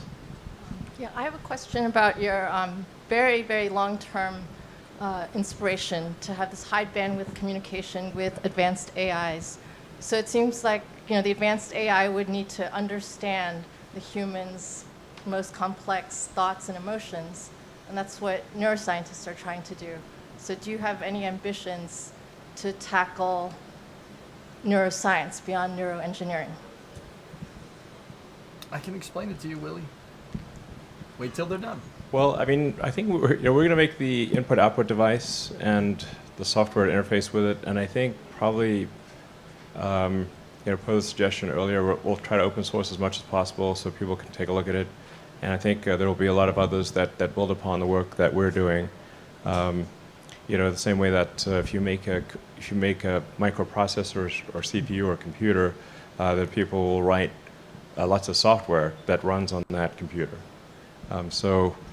But if you don't have the computer, the software is moot. Not even kidding. So we're making the input-output device with the computer, and then I think probably there'll probably be a lot of other organizations, companies that build upon that foundation.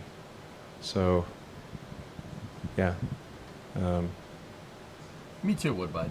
I mean, one of the things that's I would sometimes wonder is that if you do have a whole brain interface and you can record memories, you're really getting into Black Mirror stuff here, but this could be one of them.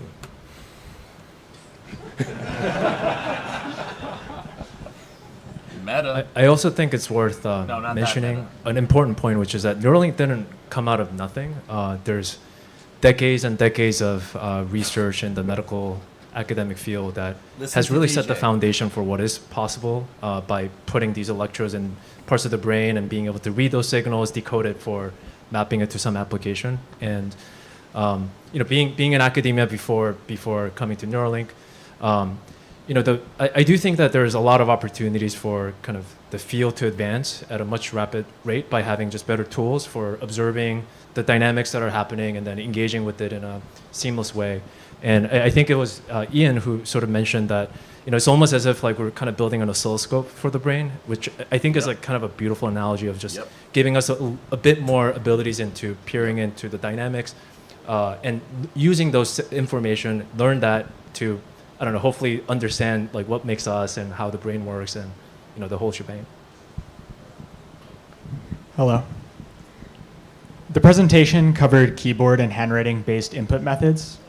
How do you plan to develop an input model that will achieve much higher bandwidths for complex tasks in humans?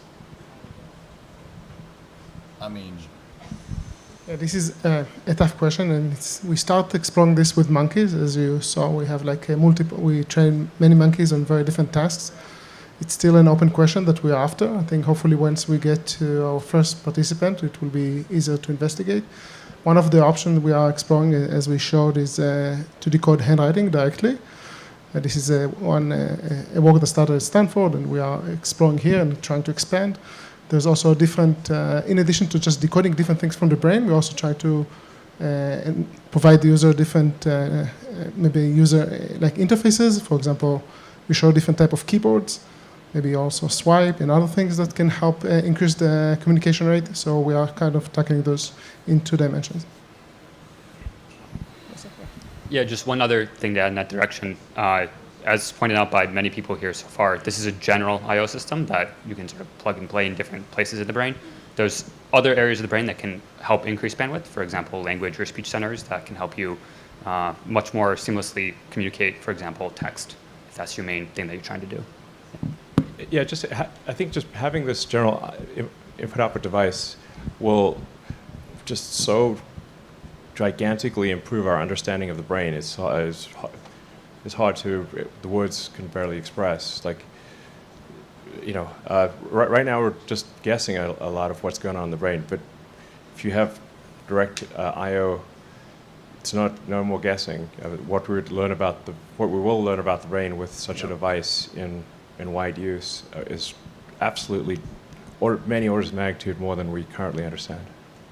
So I guess on that note, thank you for coming and thank you for watching online.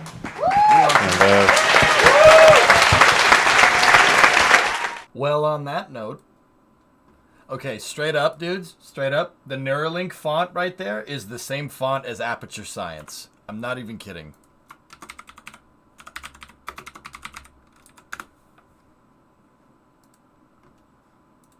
It's the same font.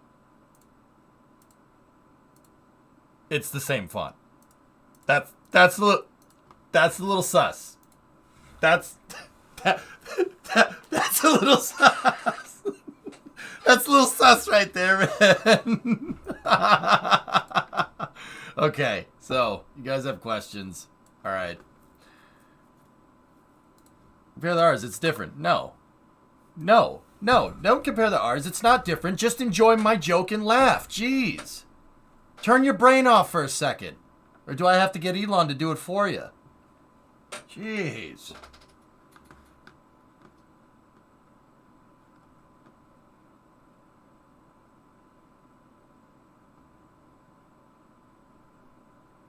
That's cool, Snackless. Offered you a ramp job. That's cool. We're laughing. Laugh harder. Okay? I'll go back to my corner. Nobody else planned on how they plan on controlling humidity. They planned on controlling humidity through perforation, through delayed perforation. If I understood that right. So, all right. There you go, Snackless.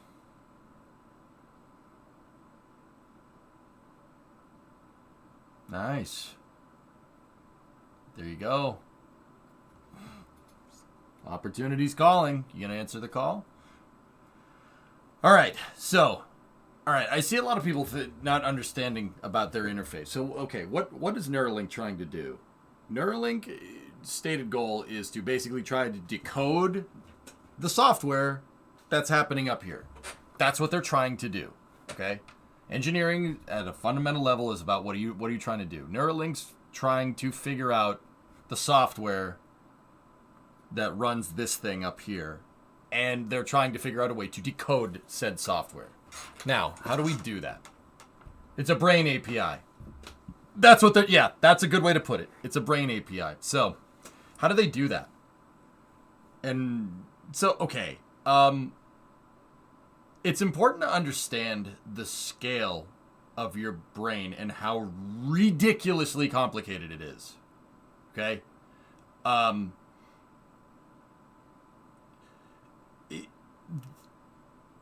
How this thing works is it's neurons, okay? You have neurons and you connect these neurons, and then when your brain sends an electrical signal through said neuron, that's thought, right? That's how that basically works. That's very, very, very, very, very, very simple. I'm trying to keep it simple, okay? So you have neurosynapses, right? So your brain connects a bunch of neurons here. So when you learn something new, you connect a neuron there and you create a bridge connection. And when you remember that, you get electrical signals going through it. That is all we know. No, not really. That's how we think it works. The truth is, fellas, is that we don't know how that damn thing works. We don't know how it works. It is a system that has been iterated on for literally millions of years. There's a lot of different versions of this, and every single version of this is different. There's no interchangeability, no intercompatibility, nothing. Every single one is different. This is an extraordinarily complicated system. This thing makes this stuff. The brain's complexity pales in comparison to even like NASA's supercomputers. NASA's supercomputers are like Pong comparatively to Crisis, right? Like if our brain is Crisis, NASA's supercomputers, like the fastest processors in the world, the biggest computers, the most powerful, it's a freaking game of Pong. Okay? The brain is so ridiculously complex. We don't know how some of the systems work on it.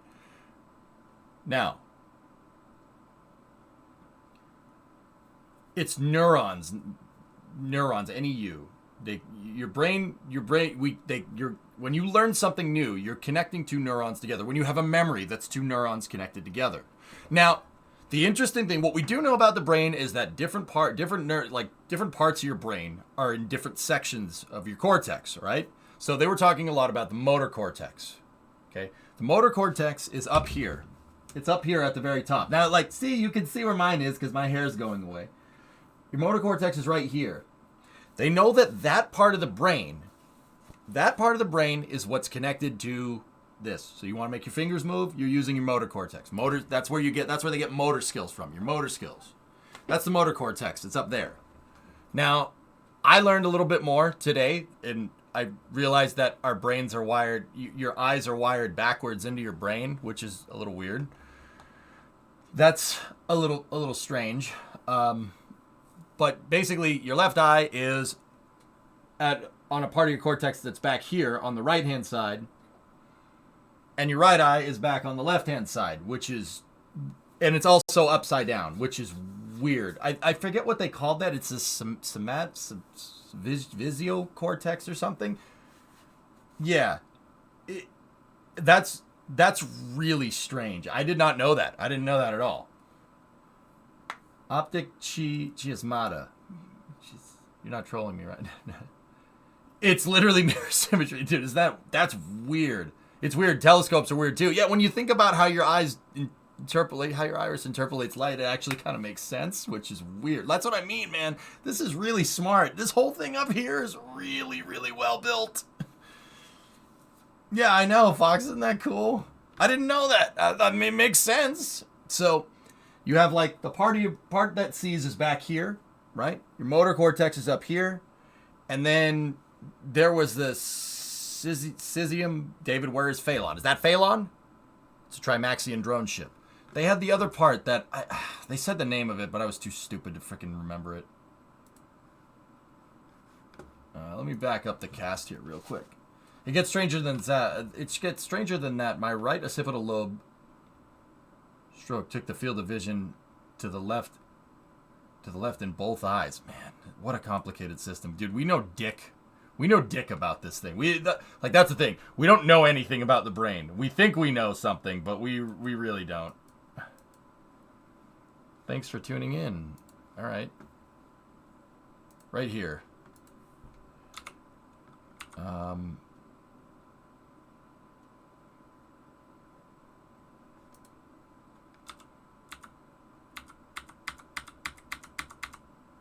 I actually did not know that. So the visual cortex is back here. It's on the back of your head. You see it right there? These different wrinkles control different parts. So motor cortex is up here. And then they talked about, where was it? The other parts of your brain. It was over here.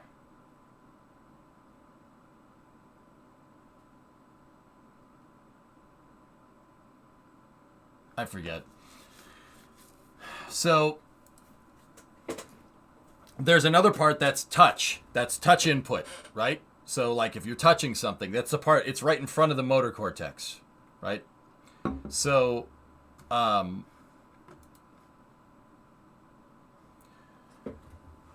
so basically there's different, we know that there's certain sections of your brain that controls different things, but honestly, we've only really scratched the surface there. That's why one of the questions that the guys asked was talking about depth. How can you get lower into the brain? And they were like, I don't know, we'll figure it out later. Because, okay, part of the reason why we can't go into the brain, once again, why we can't go further into the brain than maybe just like that much, right? And even Neuralink is like maybe this much. It's not far. The reason why you can't is because you could hit, they were talking about vascular, so vascular systems, blood vessels, you can hit a what's it called? Vascule? You can hit a vascule and, okay, people, I don't know if you knew this, hitting somebody over the head really freaking hard can kill someone. Funny how that works. Jeez, yeah, I know. Big revelation there, EJ. What happens when you do that? Blunt force trauma to the head causes cerebral hemorrhaging. You basically pop the blood vessels in the brain, your brain doesn't get oxygen, and then your body deletes system 32. Done. You don't want to hit a blood vessel, and you don't want to cause internal bleeding in the brain, especially internal arterial bleeding. That's bad. That's very bad. Yeah, CRT. So you're talking, Gore-Tex in football. Yeah, football players get hit, and it literally causes brain damage because you pop blood vessels in your brain, like a bruise inside of your brain. Not good. That's not good for you. Yeah, spoiler alert, hitting your head, it's really not good for you. I know. Funny how that works, right? You could hit a vessel, give somebody an aneurysm. Yeah, so that's why we can't go too far in the brain, because you don't want to hit a blood vessel. That's why that camera that was tracking the pinpoints, right, with the brain movement was so freaking cool, because that's really hard to do. And here's the other thing, guys. There's no serialized production of this. Your brain is different than mine. Her brain is different than mine. His brain is different than mine. Everyone's brain is different. There's no unified system here. Everyone is different. So you're going to have blood vessels in places that I'm not. I'm going to have blood vessels in my brain in places that you won't. That's where this gets complicated. Right? How much does exactly the brain move inside of the cranium? Well, Kirk, I know you know this, but the dura, your brain is basically in a fish tank, and your skull is the fish bowl. And the dura is the water. So, anyway. It's basically a fish. I mean, it's true. It's basically a big fish tank. So. Discovery, going hey, throttle up. That's great. Nice. So, long story short, guys, the other thing that they were talking about is an electrode field. So, how do we know what we know about the brain thus far? How do we know about neurons and neural synapses and stuff like that? How do we know that?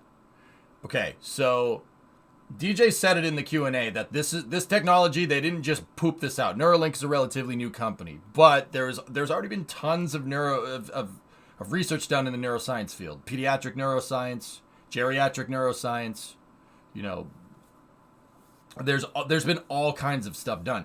So how they've been able to do it in the past, and this is what Neuralink is trying to optimize, and this is really where they're trying to do better. So we've been able to determine electrical impulses from your brain, neuron firings in your brain by sticking an electrode in there. Basically, you stick an electrode between two neurons, right? And don't get me wrong, we're not even close to doing this at this scale. This thing would need the electrode to bridge to like hit the gap between two neurons. We're talking about like smaller than microns here, like maybe a decimal point of a micron to be able to do something like that. We're almost atomic scale. This thing is so full of neurons. Think about how much information is actually stored up here. Think about it. All your memories, every single one of them. And if you're younger, guess what? People have memories all the way to the end, dude. There's a lot of this thing can store a lot of information. It's one hell of a hard drive. It's pretty damn good if you ask me. It does fragment from time to time. That does happen though. So, long story short, they figured out how to start figuring out how the brain works by sticking electrodes in the brain and picking up on the electrical signals that are sent between neurons when you're thinking about something. So right now, when I'm moving my hands, my motor cortex is firing off like crazy. There's thousands of neurons going off right now in my brain to get my fingers to do this.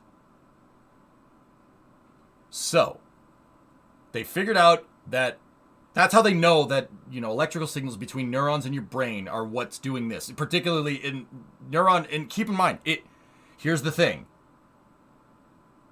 That's your whole brain.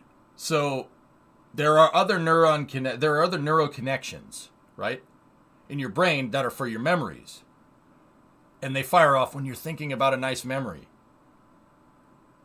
As opposed to the real-time neurons firing off here when I move my hands. It's crazy. It's all a unified system, which is, dude, that's wild. It is like, I was about to say it's so well designed, but I mean, some people would be like, yeah, I know, but I'm not getting into that. You know, like it's been iterated on over a long, long period of time.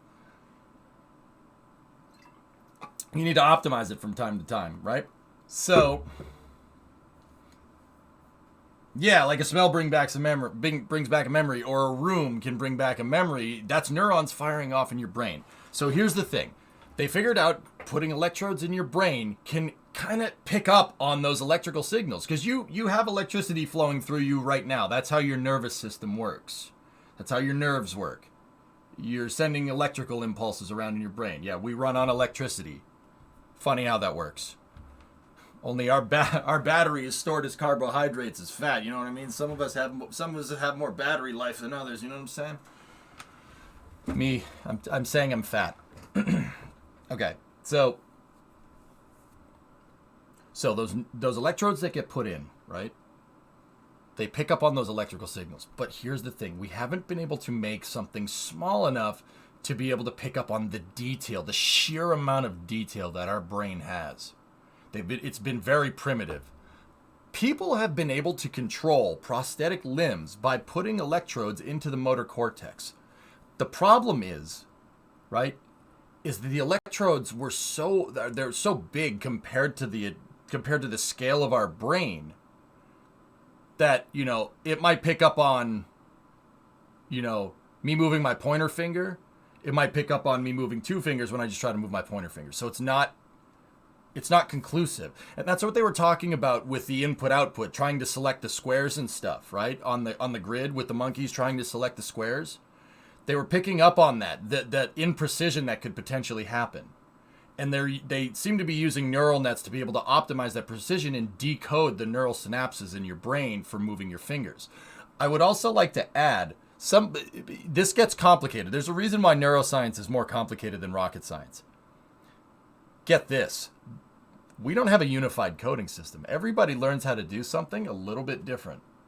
So the neurons that I have, the neuron abridged connections in my head to do this are different than yours. Everyone's code is proprietary. Very weird, huh? Because we all learn different. We all learn different. We all have different experiences. That's what makes us human. Crazy, right?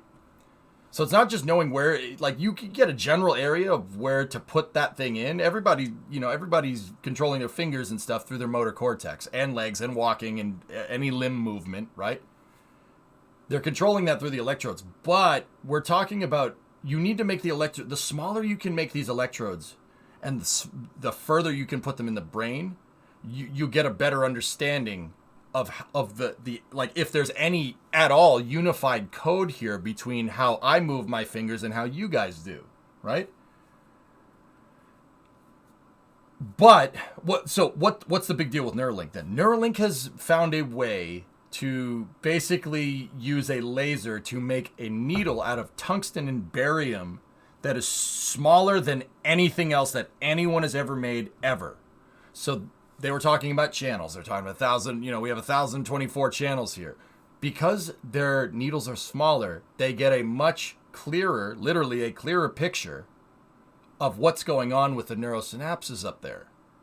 They get a much clearer picture. That's the key. It's not anything that hasn't been done before. They're just finding ways to optimize that technology and mass produce it. So it's barium, not beryllium. Beryllium in here would not be a good idea.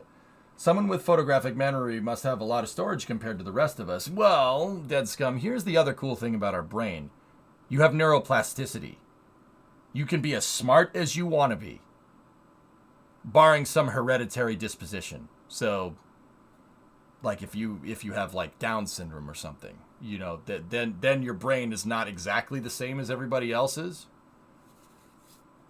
But, if you can talk to me, like, don't get me wrong, everybody has their problems. Like, my brain ain't perfect by any means. I didn't make my bed today, you know what I'm saying? Like, but that's a whole nother story.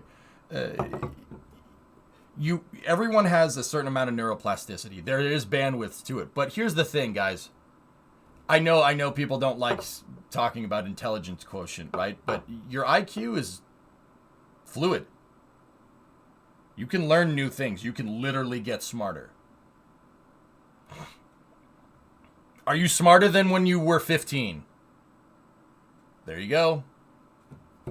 Your brain is a learning system. That's where we get the term neural net from. We can learn. We can write new code for our brain on the fly. That's what makes this thing so ridiculous. And that's why, like people talking about AI and stuff, computers might be able to think faster than we can, but it'll be a long time before they're ever as complicated as this piece of equipment up here. I feel like I'm degrading sometimes. Well, there's only getting smarter and not getting smarter, Pop. There's no third direction. You don't plateau with your brain. Keep feeding your brain information, and you will get smarter. It's that simple.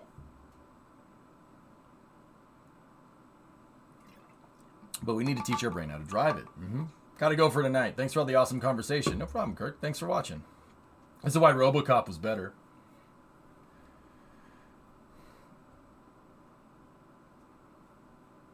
Photographic memory is really short-term and needs quick processing to extract sensible information and forget these visuals. So the point is, guys, is you can get better at learning things. Your brain is plastic. It has enough neuroplasticity to get better at learning. You can literally get better at having a better memory. You can upgrade your own hard drive on your terms. That's ridiculous. That is insane capability. A computer couldn't even dream of doing something like that. Not even close. Yeah, they might be able to process information way faster than we can, but our brain is like RAM, hard drive, processor, and motherboard all rolled into one piece of equipment. It is an unbelievable piece of engineering. We didn't make it, though. Our environment did.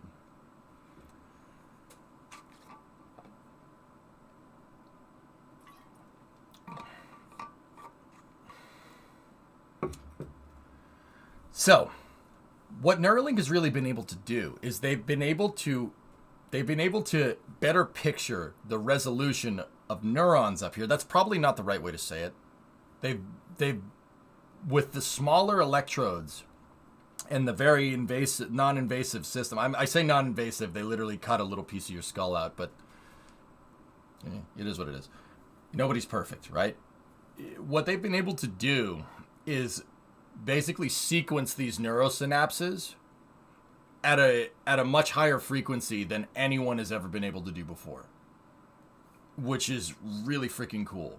And it's not, and the crazy thing is because it doesn't matter if it's for memories, for moving your fingers, or for sight. The different parts of the cortex in your brain, the cortex up here, the different parts of the cortex in your brain all uses neurosynapses. They all use, like, you have neurons firing off for memories, you have neurons firing off for moving your fingers, you have neurons firing off right now for what your eyes are seeing, right? Morpheus said, what is real? What you could see or smell or touch, then what's real is just electrical impulses interpreted by your brain. You're a battery, Neo. What? Sorry. Anyway, spoiler alert. If I could, I would fire them all off at the same time. I believe they call that an aneurysm, Gunna. It's not, that's not what an aneurysm is. Any breakthroughs announced? Clutch, they've been able to make a 40 micron electrode, which is 40 micron electrode is pretty hardcore. That's really, really crazy. I think that's called a stroke. A stroke would be like running a car engine with no oil in it. That's what a stroke is. I wonder how they plan on doing spinal cord muscle stimulation in paralyzed people. So, Jack, what they're trying to do with that is they'll basically take those electrodes that I'm talking about and implant them into parts into your spinal column, right? So anybody that's had a limb amputated or lost a limb to a sickness or a disease or something, yeah, I know people like that, and that sucks. You know, if you get diabetes, you got to amputate a foot or something. It's not fun. Your brain still has the software up here for moving that foot, despite it not being there. That's why some of the earliest advances in neuroscience were putting electrodes in your brain and having people control prosthetic limbs by just thinking about moving their hand. Which is crazy. That's nuts. When you think about how ridiculous that actually is, how does that even work? The electrodes pick up the neurosynapses, they pick up the neurons firing, and they will move. You could have they have people with no arm and a prosthetic arm, like Luke Skywalker robotic arm thing, full on that, and they can literally move their arm around like this. Not to the extent of this, because the bandwidth is the problem, right?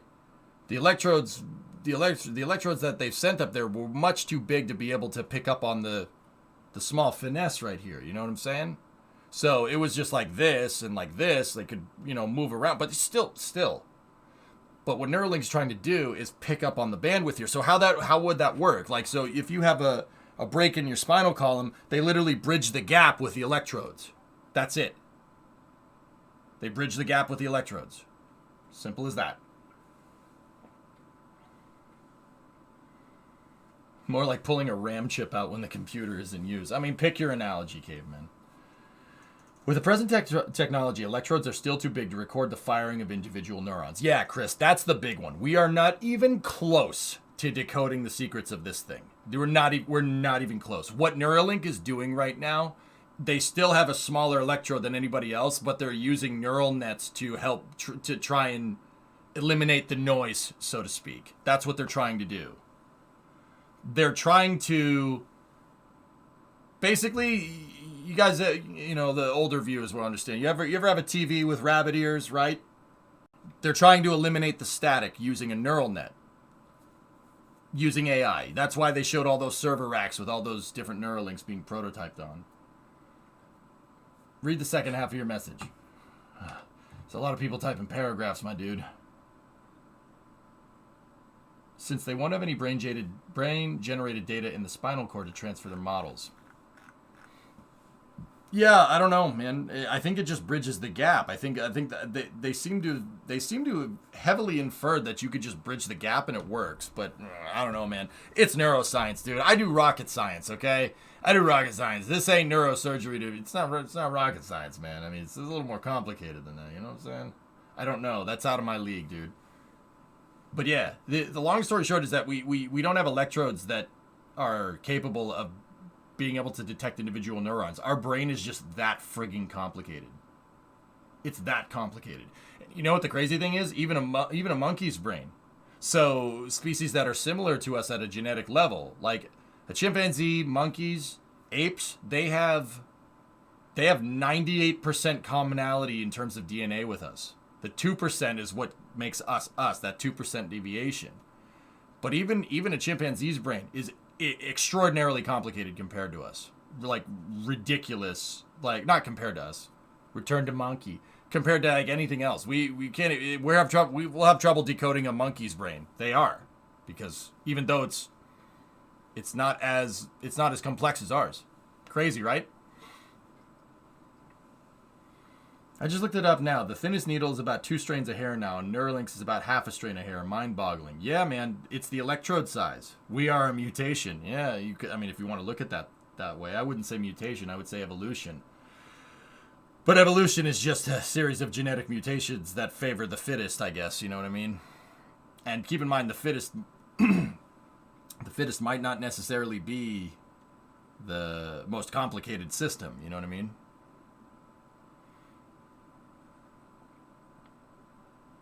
Another fun fact, if you really want to know, your brain is like a fish brain with a frog brain stacked on top of it, and then the human brain stacked on top of that. Yeah. It's like a USB adapter to lightning adapter to HDMI adapter stacked on top of each other. Pretty cool, huh? Just that's not consequential to the conversation. I just want to let people know. Because if you're ever wondering why you're upset about something, and then later you're like, man, why was I so upset about something? That's so stupid. Like for me, why was I upset at the poorly officiated football game? Does that matter in my life? No. Well, sometimes the limbic parts of your brain override the cortex. Yeah, that's it. That emotions. Yeah, that happens. It happens. It happens.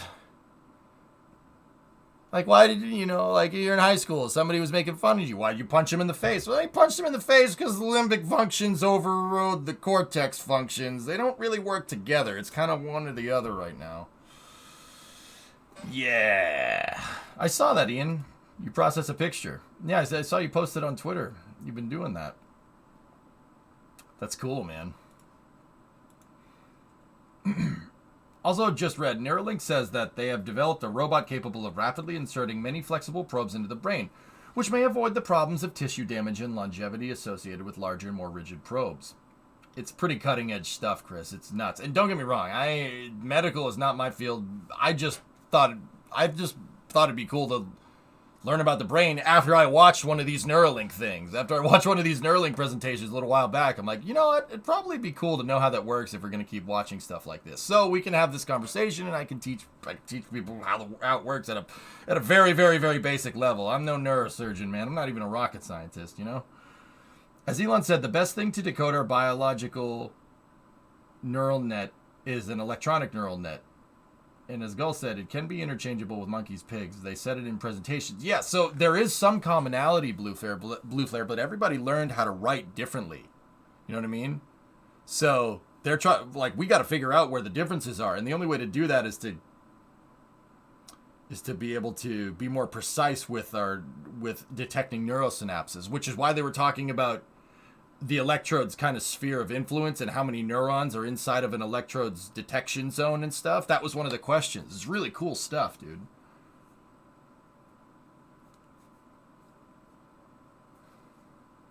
Like, guys, we're talking about a system your brain is so ridiculously complicated that, like, the space shuttle, for instance, the most complicated rocket ever devised by man thus far, looks like a Lego Technic kit comparatively. Like, that's the difference here. Like, the space shuttle is the most complicated vehicle we've ever made by a long shot. Maybe Energia Buran was more complicated by a little bit because more moving parts, but yeah, we're talking about complexity that makes those things look like Legos. Like, we do, like, you know, I saw a lot of people saying in chat, like, how do we know how the brain works? The truth is we don't. We're trying to figure it out. That's what Neuralink's trying to do. We have no freaking clue. So, fellas, I saw people saying, like, oh, can I learn Kung Fu? And they did talk about it. But, dude, that technology is not even close. We're nowhere near being able to teach you new things by sending electrical signals into your brain. No way. We're not at the Matrix yet. Don't worry. That's not coming for anytime soon.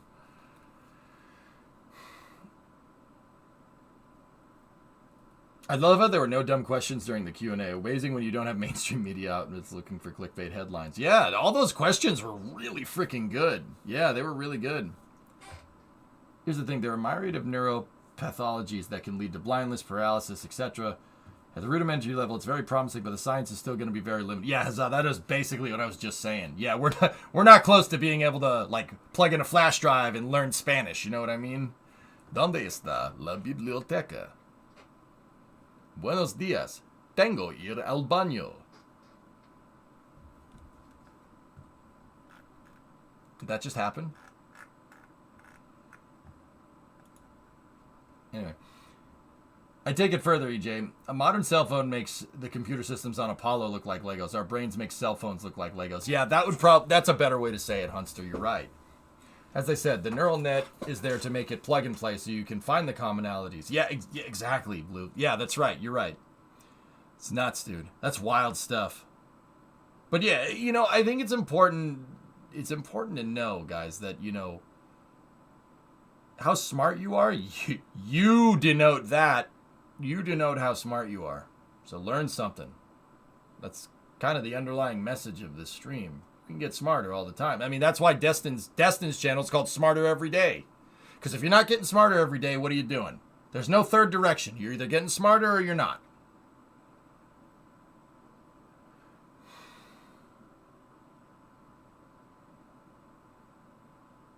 Yeah, Pablo, see what Buck said. Did they discuss much about mitigating fibrous capsule formation around the implant? They did. It was one of the questions. They said that they're trying to make the electrodes so small that they can penetrate through like blood vessels, and they minimize scar tissue.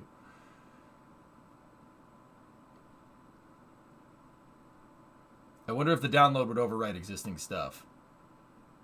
Yeah, that would suck. Oh great, I learned Spanish, but I forgot how to wipe my butt. Gotta learn how to use the 3 seashells now. Me llamo T-Bone, la araña discoteca.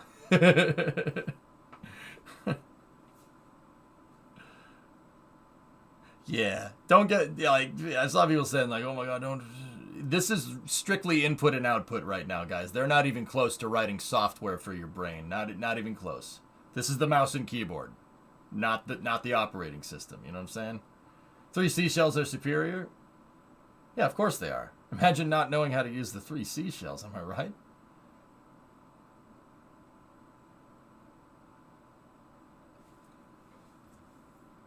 But yeah, anyway, guys, I was gonna do truck stuff, but how about tomorrow? Tomorrow's gonna be a weird day because I want to go watch Hand Egg.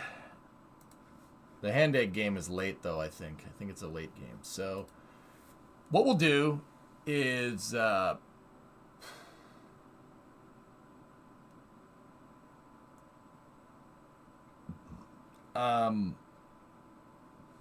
said we were gonna go over the 59 and all the stuff that we need to do. Tomorrow might be a shorter stream, so because I want to go watch football, American football, not the rest of the world football. Yeah, I know you don't use your feet that much. I get it. So I was thinking, do you guys want to work in Kerbal tomorrow, or do you want to go over the 59? Going over the 59 might take a little bit of time. I want to basically look at the truck from bumper to bumper and figure out everything that needs to be fixed to get that thing like 100% roadworthy. So we could do that tomorrow, or we could do it on Friday. We got the truss segments figured out for Kerbal, but I do want to get the Kerbal stuff done. All right, so that's what we'll do tomorrow at noontime. We'll do that for a little bit, and then we'll switch over to Kerbal. There is I don't think there's an Artemis update tomorrow. But yeah. So what are you doing tonight? My summer car? No, I'm logging off now. It's 1:45 in the morning. I have a long drive ahead of me tonight. Thanks for going over the presentation. No problem, Gunna. Thanks for making it fun, dude. Some of your posts in chat were making me laugh, dude. I was trying to